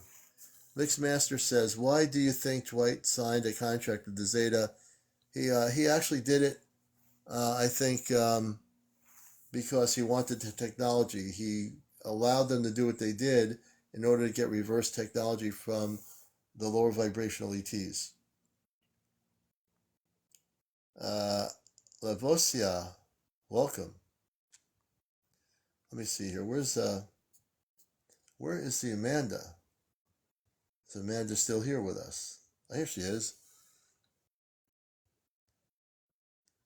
Amanda, we're bringing you up. Amanda, my dog saw something invisible climbing the trees in the back. Yeah, we're going to bring Amanda up here. Amanda, accept my guest request, and you'll be our next guest here on the program. Amanda. I am CmdrAleon. I am from outer space originally. I'm from the Ashtar Command. I'm also from Mars, a planet of 10 to 15 million inhabitants. I'm also #1 talk show host of Encounters, the #1 spiritual UFO talk show, and host of WESU's Cosmic Eye Radio on NPR Pacific Radio every Sunday morning. And tomorrow night is Ashtar Command Q&A. You'll be able to ask questions of the Ashtar Command on Saturday night with myself and April, who will be with me tomorrow night on the show. Let me see if we have Amanda in there. We have Skipper, but Amanda. What happened to Amanda? Skipper, we'll bring you up in a minute or so, but I want to get Amanda in here. Amanda, I pressed the guest request thing to have you accept my offer to come up. All you have to do is go to the multi-guest options, Amanda, and we'll bring you up on the show. We'll definitely be happy to do that.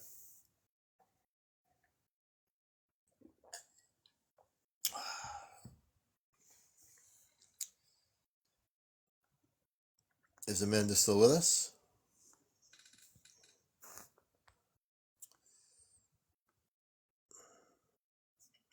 I want to thank you for last night. I slept like a baby. Good, Terry.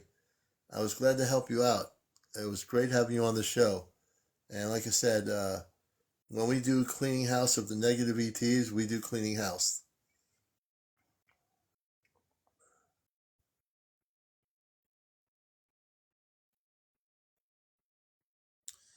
And Cool Matt 2148.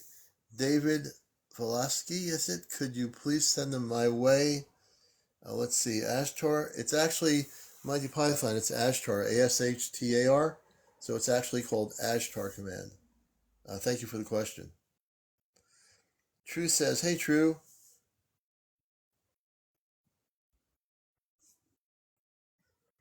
Why was I allowed to 3 times to see the families I would be born to and on a particular mission? I can't really tell you why. I would say when I hear stories like that, I would say go into meditation, center yourself, and go within and ask the question. You'll get the answer. That answer is already within you. You just have to go in, True, and meditate. Whether it takes 2 or 3 times a week or whatever, ask that question and you will receive the answer within you. Bring me up, bring me up, bring me up, and a smile. So, Skipper, can you tell me a little bit about yourself? I see you have, what is your story? And then I'll be happy to talk to you. I just want people to know that you have to be over 18, no kids on the screen, no smoking, no vaping, no drinking, no alcohol, nothing like that. No paranormal discussion, and again, no cursing. And then if I bring you on, it's got to be related to what we talk about here. It could be visitations by positive space people. It could be abductions that you've been through, encounters with Bigfoot, mermaids, fairies, crop circles, the whole galactic thing, disclosure. Those are the things we deal with here.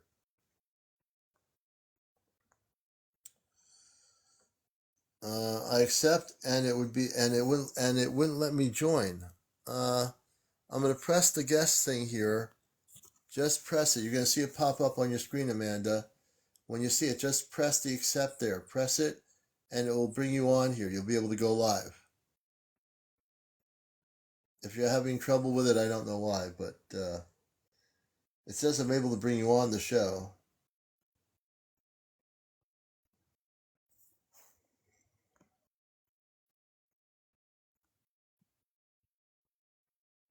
Amanda Khan, can you send them my way? Okay, let's see here.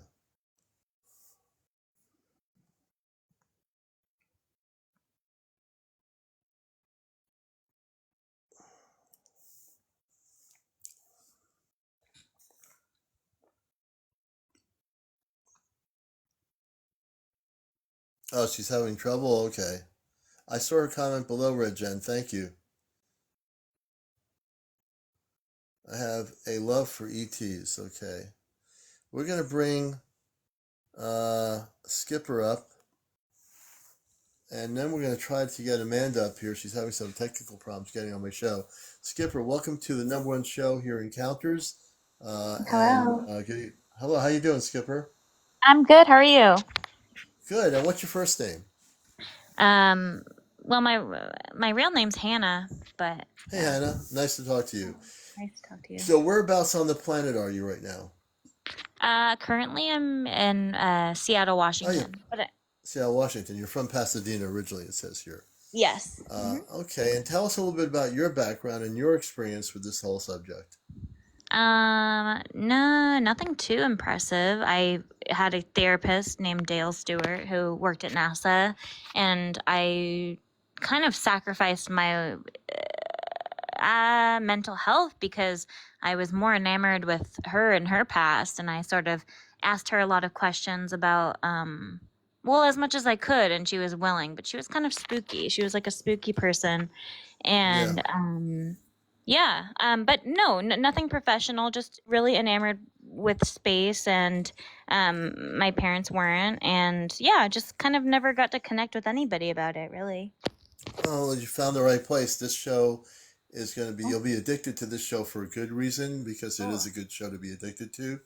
And so you always had an interest in space and the galactic areas and all that kind of information. Yeah, I've had a couple of experiences where I was like, well, one experience when I was little, and then a couple other ones where I was like, was I just imagining it? Because it was so bizarre. And then, but the first thing I wanted to ask you was like the little red dots in the sky. My mom was like, oh, those are, what are they? She said, those are satellites. But what are those little tiny red dots, like zillions of them, just like moving around kind of? Do you know what those are? We do what we call CE5, which is contact with extraterrestrial intelligence. We have an Ashtar Command CE5 group that we've had for years here in Connecticut, and so we're well trained in what's in the I sky. got to move to Connecticut. Anyway, sorry. Yeah, it's okay. And so in the sky, you will see satellites, and they'll go in a trajectory course where they'll pass each other. Some will crisscross each other, but there's tons of satellites, and we've seen them with night vision equipment, without night vision equipment. You can see them. There are other colorful Earth-based satellites that might have different colors in space. that you're seeing, and they have a certain direction. If they continually, like within like an hour, every hour, there's like a change in direction, you might see those satellites. Uh, um, and then my other I have thousands of questions, but the next one is, what is a space station? A space station, well, there's two ways to look at it. We have what they call NASA has a space station, which is kind of primitive, but it's an Earth-based space station around the orbit of the Earth where they do experiments and stuff in space. That's one space station. Now, if I talk about space stations in terms of non-terrestrial space stations, those are way different. Some of those space stations are spaceships that are bigger than the space station, way bigger, and they are docking areas for intergalactic ships to go into, and it's sort of like a way station in a sense, where they come from different places in the universe. So that's a different kind of space station. So there's stations for humans and space stations for aliens. Well, there's no aliens, but there's space stations for space people from other planets. There's no aliens. Yeah, the aliens don't exist. That's an Earth-based term. Space. There are star beings. There are space people. There are extraterrestrial beings. But aliens is an Earth-based media terminology. I know. They It don't just exist. gets a little complicated because you're like, But I like unless doing like, that to people when they say aliens, and I say nope, aliens I don't exist, and know. they say, what do you mean? And then I kind of educate people that aliens is a media-based word, but there are non-terrestrial beings, angelic beings, light beings, but there's no aliens. Hmm. It's Yeah. confusing. They even started to not call UFOs UFOs. So Yeah, well, uh, the fact is that when the Pentagon starts changing the terminology, it makes no difference. The truth is, the non-terrestrial craft that people see in the sky, they're not TikToks, they're not UFOs, they're spaceships. They're different types of spaceships, and they're not from this planet. So when we use wait, the terminology, what are spaceships? Sorry. spaceships, intergalactic spaceships, are ships that are way bigger than anything we know of. They're ships, Mm. they're motherships, starships. They can have thousands upon thousands of space people in these huge ships that traverse the whole universe. They can go from one universe to the next. They can go the one solar system to the next in like a nanosecond. But they're They are. invisible. Why can't we? Why have we've never seen Oh, them? they're not invisible. They could be visible. As a matter of fact, they are. A lot of people are documenting these spaceships all over the world. If you go to my channel here, I have actually added video, and I've been doing it since last year, of actual spaceships. And you'll see video footage on my site of ships from all over the world, people video recording and documenting stuff. If you spend 2 hours a night in a clear area without light pollution, you will see probably an extraterrestrial spaceship. You will. But what about you? Like, where's your proof? Like, Oh, I don't have to have I any agree with proof. you. I just want to I want to know. It seems so silly that because I agree with you probably, but it Yeah. seems so silly that there's no information. There's never any you're like, yeah, you can sit out there for a couple hours in a night and you'll find them. And I'm like, So let's put it this way. There's plenty of stuff out there in terms of information, not on websites. If you see my background, I've got a media background. I used to do TV for a while. I've actually have a trained group of people. We go out there. We can teach people what a satellite is, what a military aircraft is, what a helicopter is, what a space station is. We can break it so down to the zip that we will be able to see. If we see a spaceship, we'll actually be able to see it. When I was a kid, before there was any internet or anything in the 1960s, I had an encounter looking out the window of the cul-de-sac of my house in Long Island when I was a kid. I lived in New England here. But at the time, I was preteen, I saw a spaceship hovering, a flying saucer type craft with men and women in it that looked, they were human. They were wearing a light blue space outfit. And I never forgot that. I how always did you had it in. see the men and the women if it was so far away? No, it wasn't far away. You didn't hear the story. I Oh, never said far away. I see. When I went upstairs in a cul-de-sac, and there's like 4 houses in this court cul-de-sac. It was dark. I didn't know why I went upstairs. My parents and my brother were downstairs talking after dinner. I felt compelled to go upstairs for no reason at all, go in my brother's room, open up the wooden, shades, and there's this light energy around this ship, a flying saucer type ship, with kind of like these windows, and there's these men and women and children in space outfits that are human like us. They don't look like monsters. They don't like people that are ready to gobble you up. That's all garbage. And I want that's totally the most garbage stuff from Hollywood for over the years. Well, is it possible These they were humans? They are human. That's what I'm trying to tell you. I'm going to tell you the Oh. story.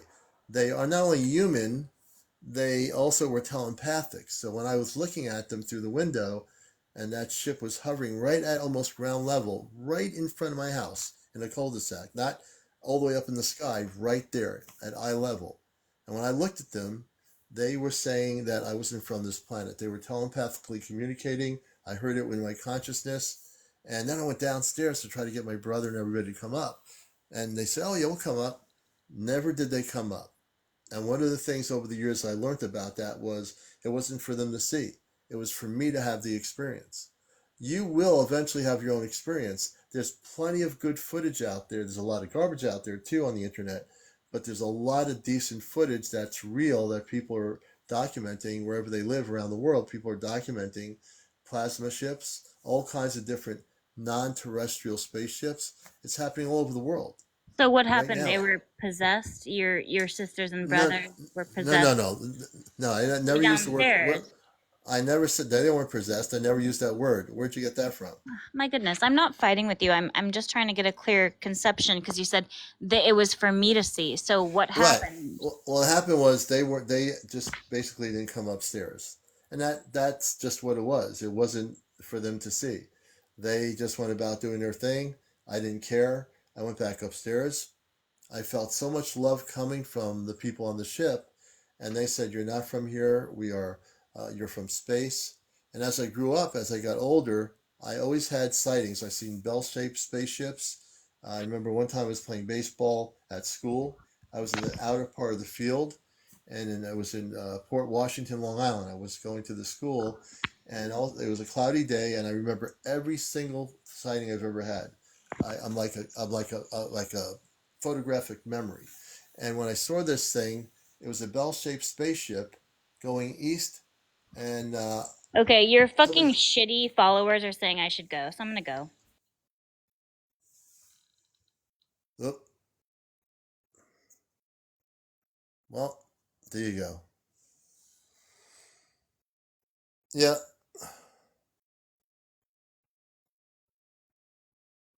yeah, that wasn't called for. She shouldn't have used the language. I don't think she's here anymore. But we gave her a chance. Uh, yeah, that person's not coming back on again. Not again. And plus, she was throwing words out there that she wasn't even hearing what was going on. Yeah. Yeah, she was looking for attention.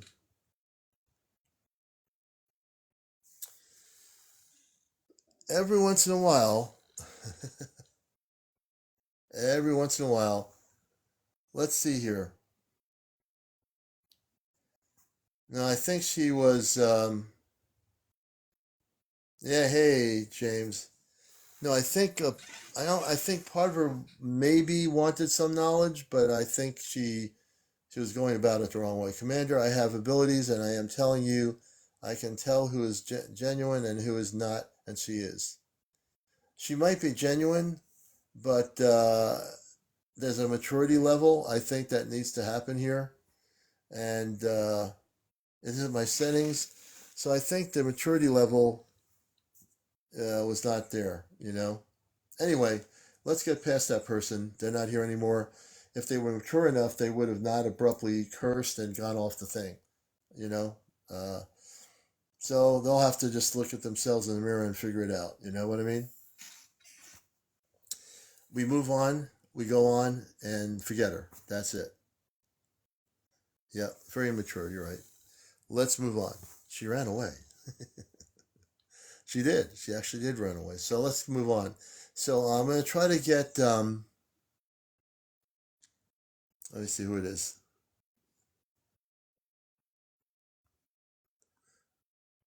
Let's see. Who was the person?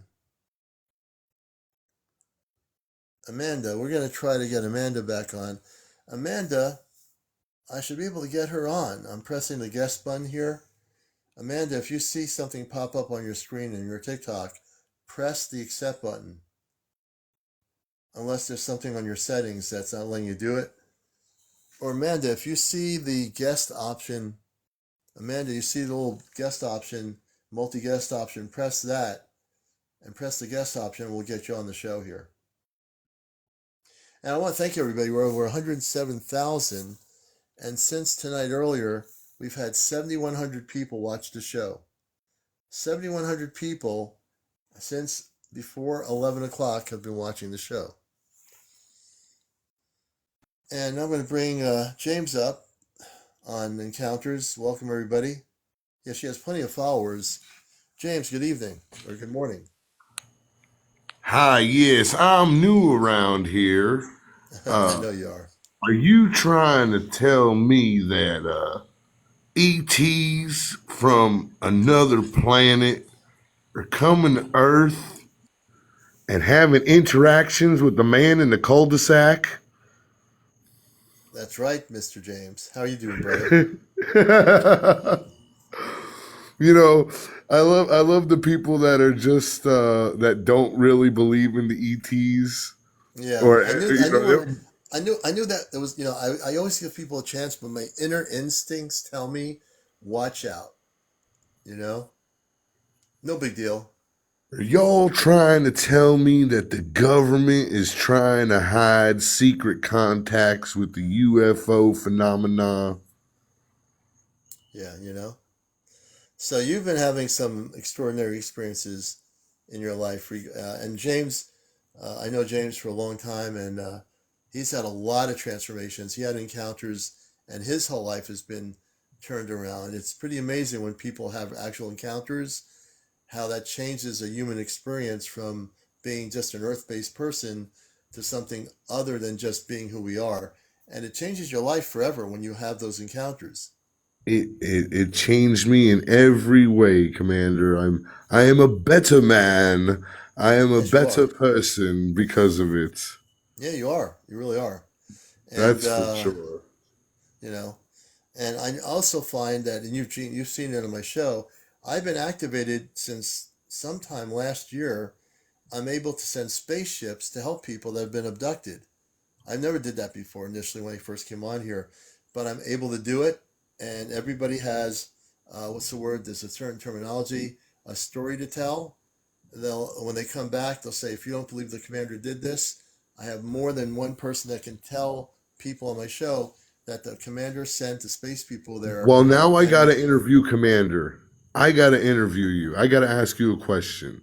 yeah, So is it only people that have had abduction experiences that no, you're it isn't. able to do that with?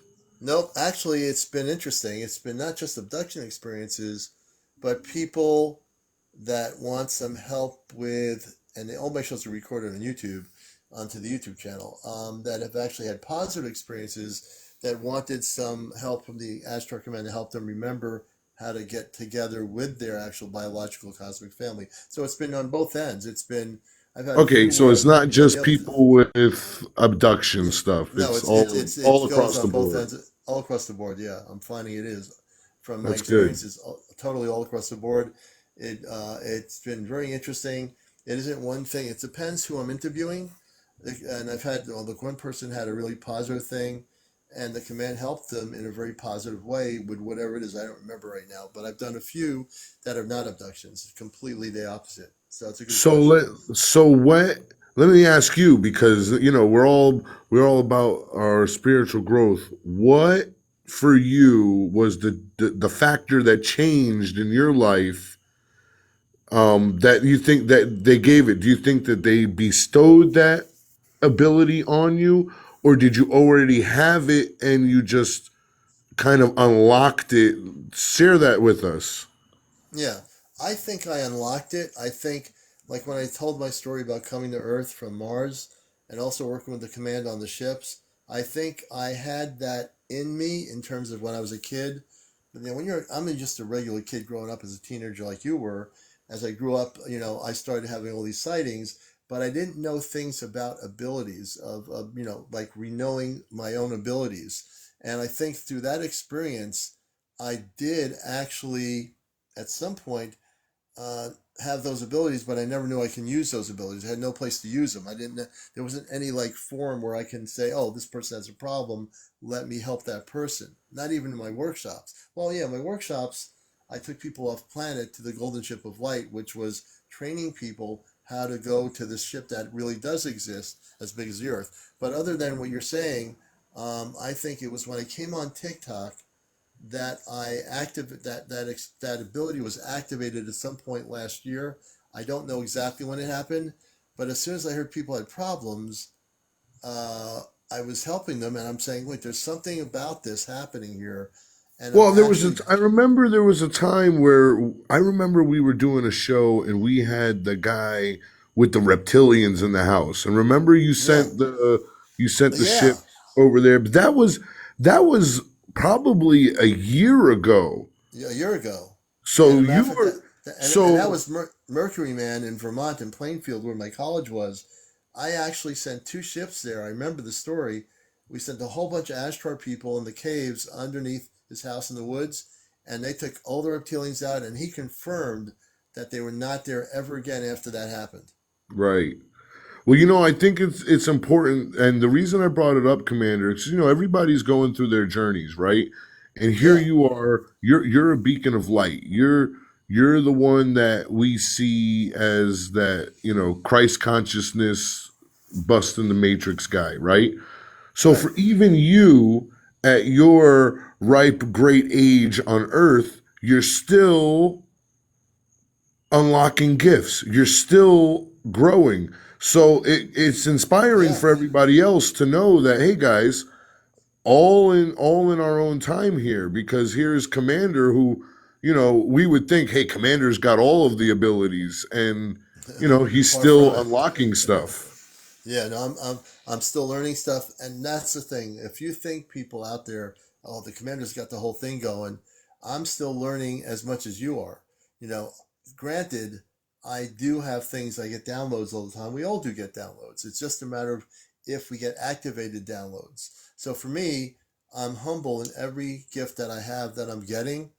And if it helps somebody and it helps my show the way I do my talk show here, which has become really popular, uh, no matter how popular this show has gotten, I'm still the same humble person trying to help people. Whether I hear your story about mermaids or whether it's Bigfoot or communications with fairies or being taken on a ship with positive people from another planet. I love this show because there's so many different stories that I'm hearing here, and you'll never hear these stories on major media. You won't, because they won't talk about it. But you'll hear about it here because people are coming forward.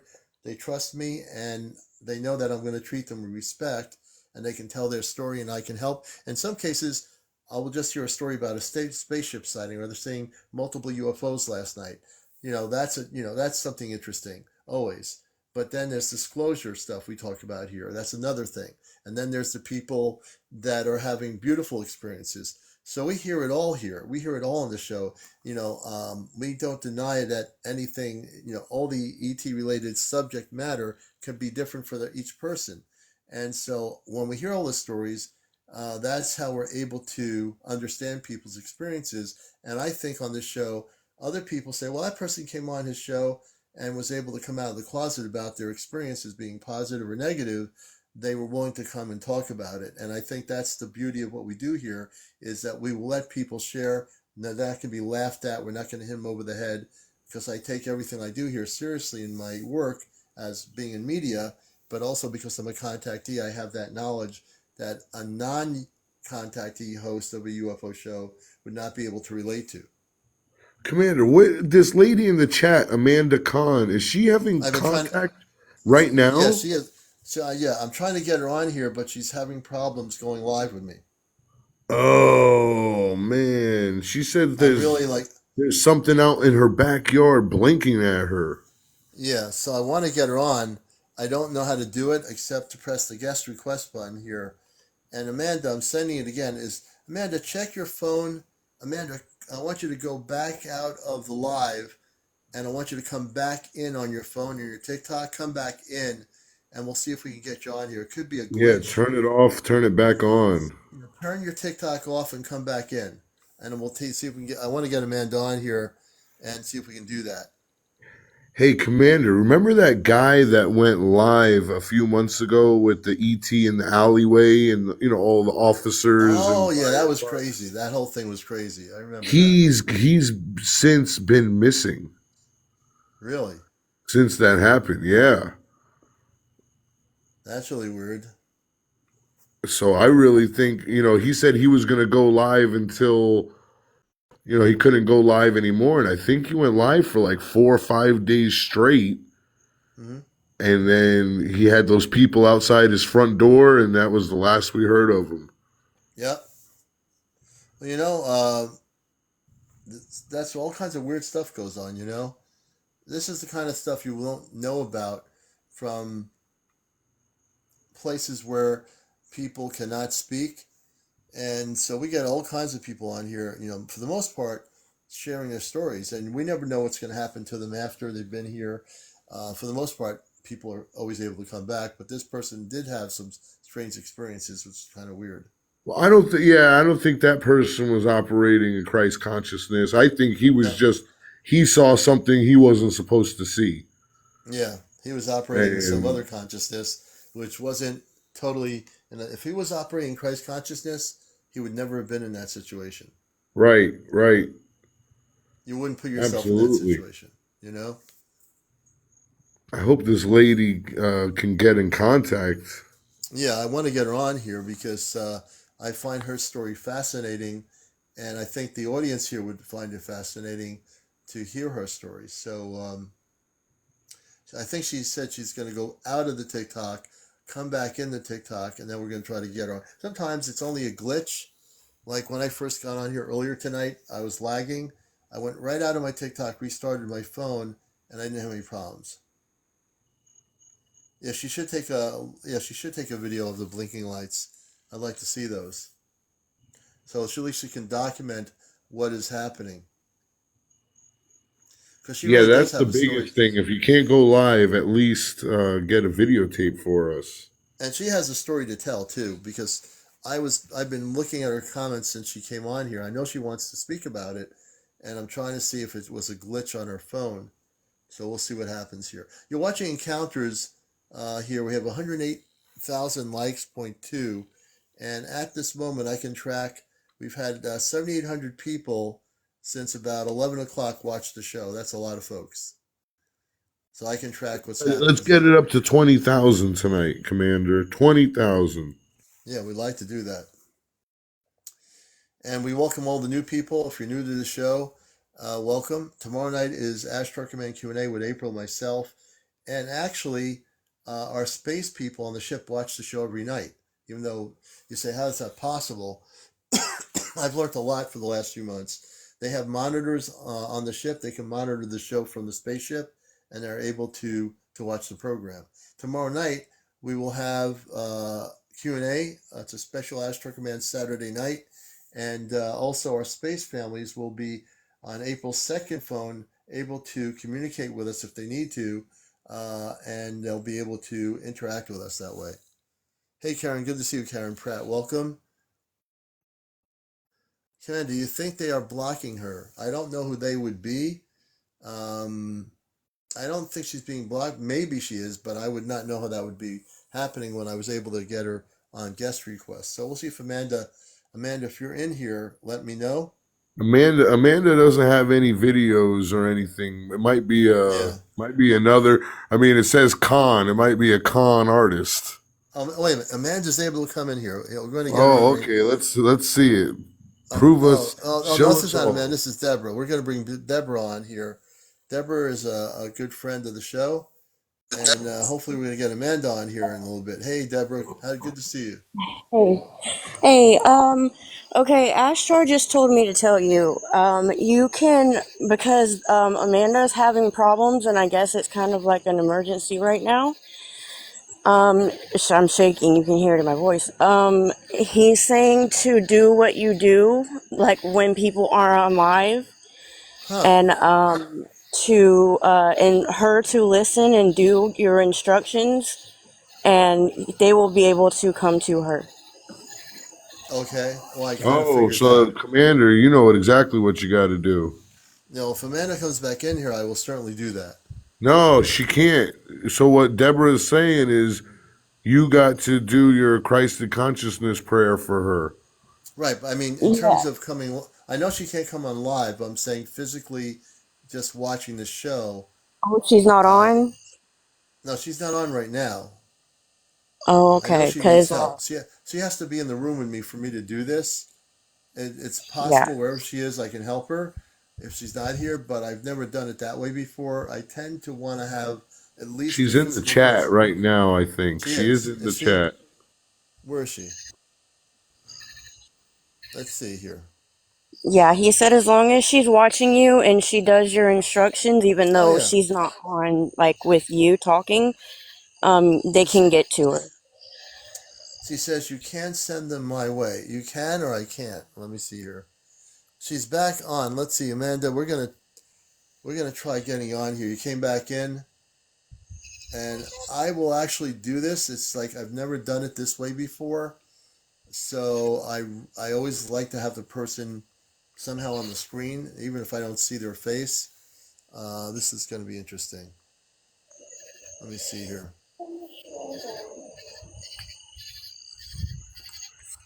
I hear a bunch of crickets in the background, Deborah. Yeah, that's. I'm outside. That's I okay. had to That's the jump up. I nature. was like, he hit me so heavy with it, and I'm still kind of shaking. Yeah. And it's Okay. funny So because this I is. haven't heard from him in a couple days. I'm going to do something. This is going to be interesting. So Amanda, I'm going to help you, even though you can't come on live. I know a little bit about what's going on with you. So I asked you to send them her way. So we're going to send Amanda. Where are you located? What state are you located in?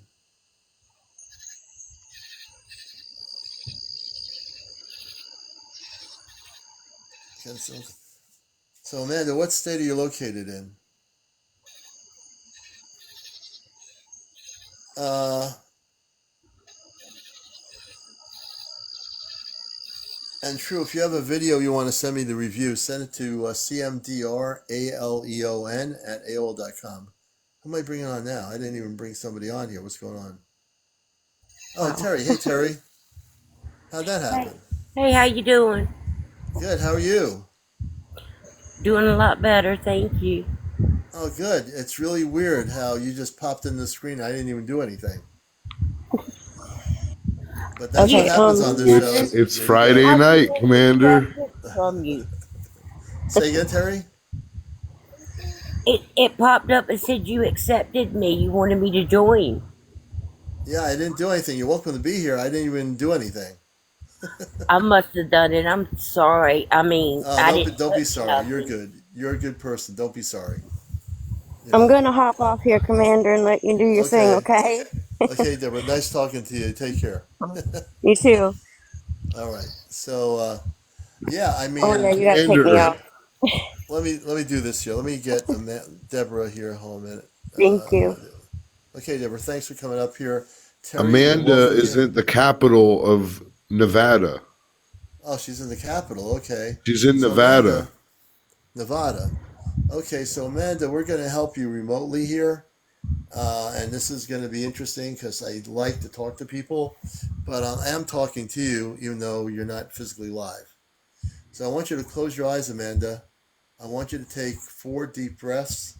I want you to breathe in. When you close your eyes, I want you to breathe out of your nostril. Breathe in, breathe out. And when you're done doing that, please comment and tell me you've done that. Excuse me, that's the only way I'm going to know that you're doing that.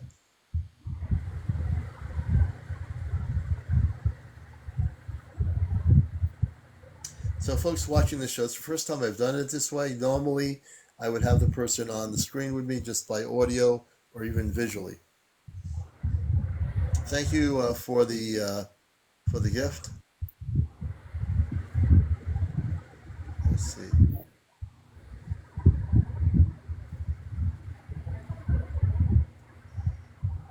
So Amanda, just make a comment and tell me when you're done doing the breathing exercises. Breathe in, breathe out of your nostril about 4 or 5 times.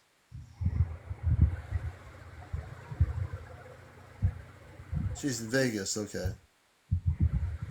Thank you, Jackie F. I appreciate it. Okay, I'm done. Okay. So Amanda, I'm going to send a ship over your location about 20,000 feet above your location. The ship is going to be cloaked and it will not be detected by any radar, any military radar or anything. Um, so just keep your eyes closed. We're going to Commander, send. I'm doing great. I think I'm going to get off if you'll put me off. Okay, we'll send you down. Like I Okay. said, I don't know how that happened, but thank you for being up here, Terry. All right, so Terry's going down. So Amanda, we're sending 7 Ashtar Command people into your home. We're gonna have 2 or 3 of them. Actually, we're gonna make it 10. We're gonna have 5 of them check the outside of your house area for anything that might be of the lower vibrational ET area. If they find them, they will actually quarantine them. But the most important thing right now is we have 5 people outside in the command that are doing this. They're cloaked, and we're bringing 5 people inside to your location. I'm on the phone with you in the backyard. You're in the backyard. Okay. Well, they'll be with you. There's going to be 5 of them going through your house to just clear all the energies. So they're going to check for anything that has been put there by any negative ETs since you've been there. The other thing is the other 5 are going to work with you outside. And it's the first time I've actually done this way without you being on, without a person being on here. Like, James is here. He's physically here. But we're going to do it this way. So give me a second. So I want the 5 Ashtar Command people to work with her right now. She's outside. Please work with her. And Amanda, when they work with you, I want you to just relax.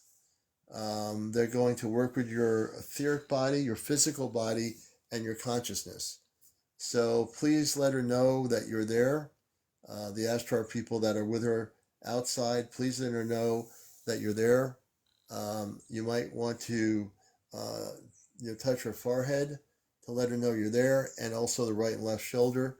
I would say, Amanda, when they do that, when they do touch your right and left shoulder, please let me know. Take your time, relax, and let me know in sentences when that happens, please.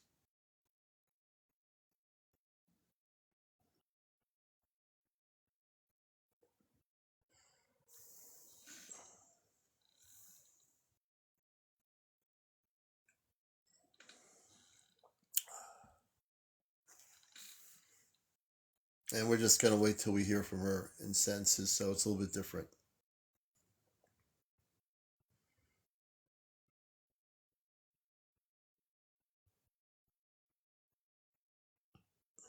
So if there's any negative stuff that's been happening with you, Amanda, the Ashtar Command is going to clean sweep the area and will help you. Okay. True. My email is CmdRAleon at AOL.com. Amanda says okay. So Amanda, when you say okay, did you feel a touch on the right and left shoulder? So I'm going by your sentences here, so I have to go by that. Okay, and you felt nothing. You said no. Okay.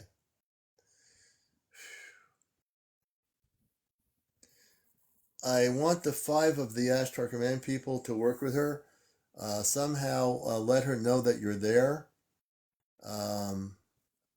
If you can at least let her know that you are there to help her, please let her know that.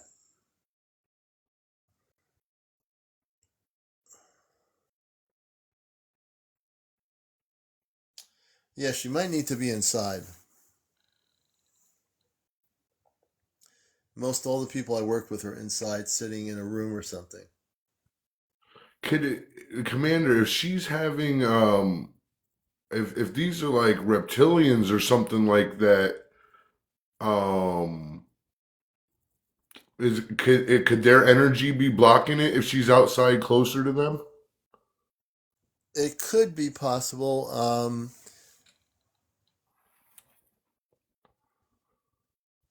Okay. No. Because she is in open air outside. That could be. I'm in my room. Oh, you're in your room now. Okay. So I want the command to really show the Christed beings of the command to show her that you're there. Amanda, keep your eyes closed. Clear your thoughts. And if we do have any people that think we're joking around here, you will be taken out of this show in 2 seconds. So beware of the commander, because I will do it. And I'm not joking around either. So you're in a room right now, okay? As you keep your eyes closed, I want you to just clear your consciousness of all your thoughts. And sometimes when I do this with people, it's a little bit harder for individuals, and others, they just like, bam, like right away they feel something. It's going to be different for every person I work with. Every person I work with.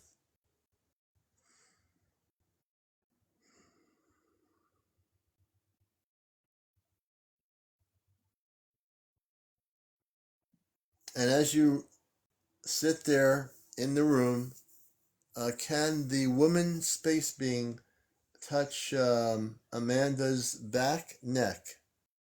Touch her neck. Touch her neck and let her know that you're there. Commander, you just said touch the back neck, and I got a chill on the back of my neck as soon as you Are you said serious? it. Yeah, as soon as you said it, I went, ooh, I just had a chill. Now that's beautiful. That's an interesting, beautiful story right Yeah. there. You know? So can you touch her neck, the space woman? Again, don't ask me for names of the space people. There's no way I'm going to tell you that. Can you touch her neck, please?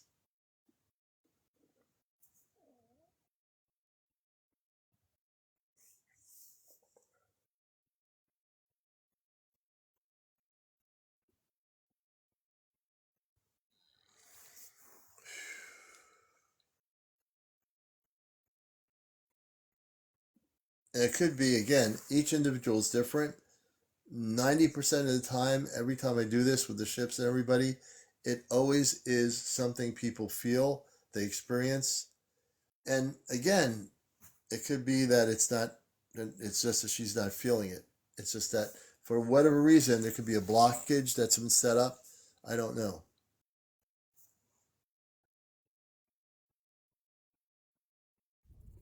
Yeah, like Trisha said, they don't get the wrong person. Just things happen, you know.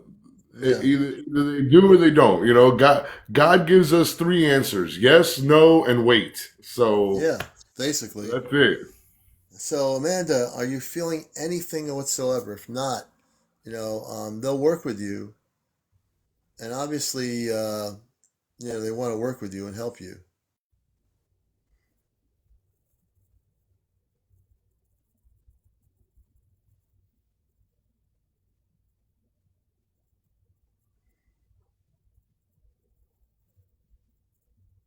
Hmm.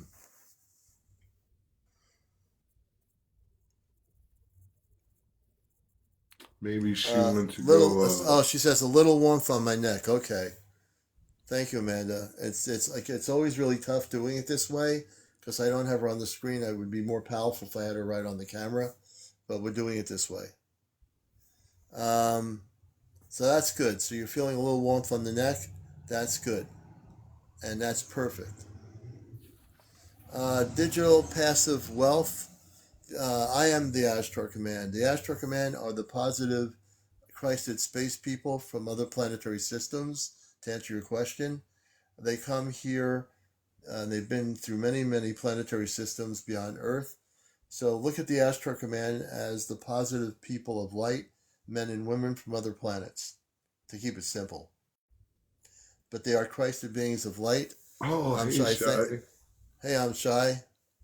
You know, speaking of which, once we get through with Amanda, I'm Shy. We need to schedule I'm Shy to be on the show. I know we've been trying to So we get. can, we can schedule her right now. She We needs to could. come on right now. She does. After we deal with Amanda and helping her out, I'm Shy. I know Don't you make have a me lot beg. of. Don't make me beg, Shy. I know that we want to bring you on, Shy, and you have a lot of information, and you know the commander. You know the commander, I'm Shy, is going to be asking questions, and I know you have information as much as I have information. I know I'm going to pull the answers out of you in a very beautiful way. So you know how I do it. You I know how I do like the way that sounded, Commander. You're gonna pull the answers out. Give me the answers, Shy.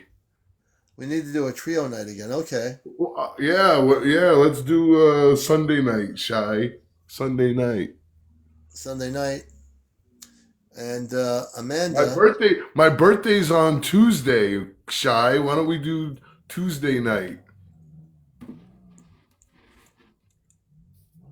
So just to let people know, with Amanda, which we're working with right now, and that is a real focus because she's having this situation happen. We're going to because we're doing it this way, which I'm not used to doing. We're going to keep the space people with you for the whole weekend. So I want you to. They're going to keep working with you, even though you might not be on with me during when I'm on or when I'm whatever you're doing during your life between now and the weekend. They're going to work with you. So I'm committed to helping you, and this is a weird way of doing it without having the person on camera. But evidently they're there, and they're actually there. They're going to work with you this weekend, Amanda, and hopefully they'll be able to clear the situation up so you don't have any more problems. She says thank you. And Amanda, I want you to say in sentencing, I am a Christed being of light. Just type it in as you're saying it. I am a Christed being of light. Please do so. And I want you to say it 3 times. My ears started popping. Oh, your start popping? Yeah, my ear. DD says, why do I have a ship but you not got one? I have no idea. I think that's the person that was messing around in the chat earlier. Oh, we are a Christed being of light. Yes. So as you say, I'm a Christed being of light. Uh,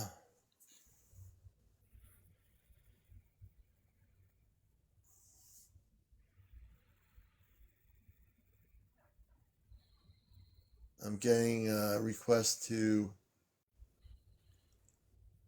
Okay, I think we're gonna have to take that person out.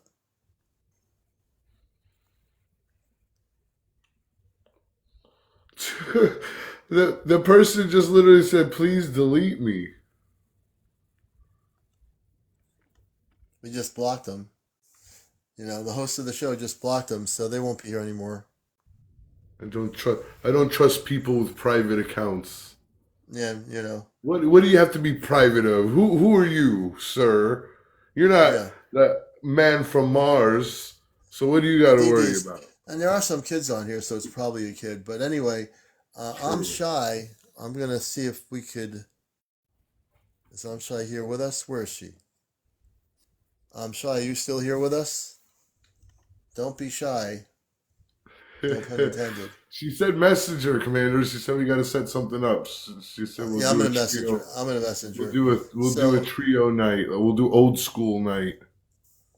yeah, I'll message her. We'll set something up seriously, because I know there's a lot of things going on, and we want to. For those that don't know who I'm Shy is, she's our Department of Defense contact, and has become a real friend of the show. Beyond being in the DoD, we've become really good friends with her, and she's always busy because of her position. So we're going to set up a date to have her on the show, and we'll be asking questions about disclosure and we will have a great show with her on here. So we'll set it up.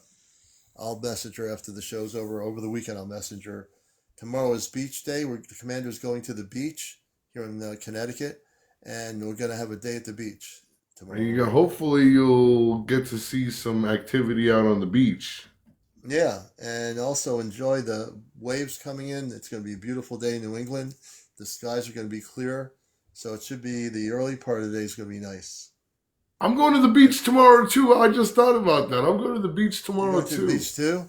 You know, yeah, but I go to the beach all the time. I live right by the beach, so I was just there 2 days ago. So if you're in New England, like here, the beach is like 30 minutes away from where we need to go to a state park beach on the water. Long Island Sound comes in from the Atlantic Ocean, but the beach is really beautiful, and people from all over to this beach.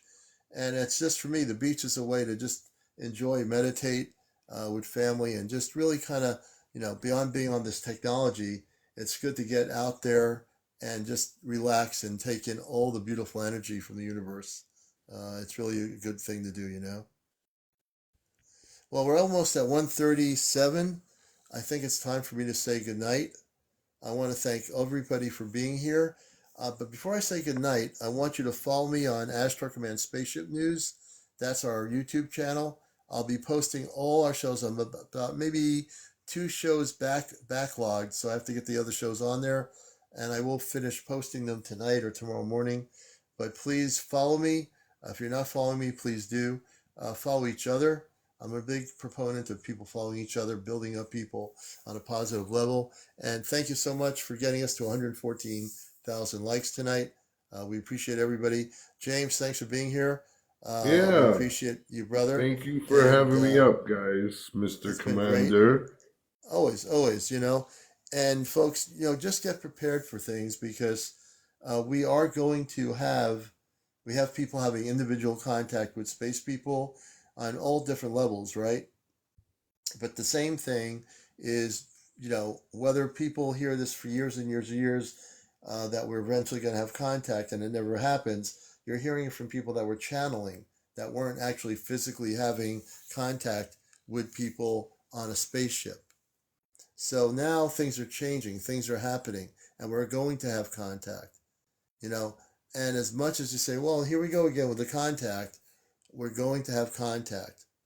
There's a number of us who are individually connected here and are connected with my sister April in Vermont, and we're going to have contact.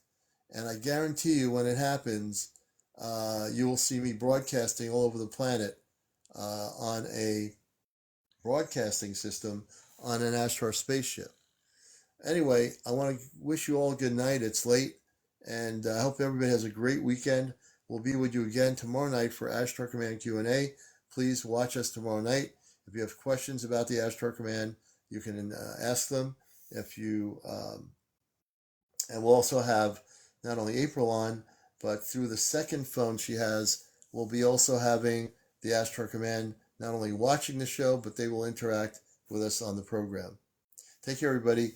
Thank you so much for being here. This has been Encounters, the late night spiritual #1 UFO talk show.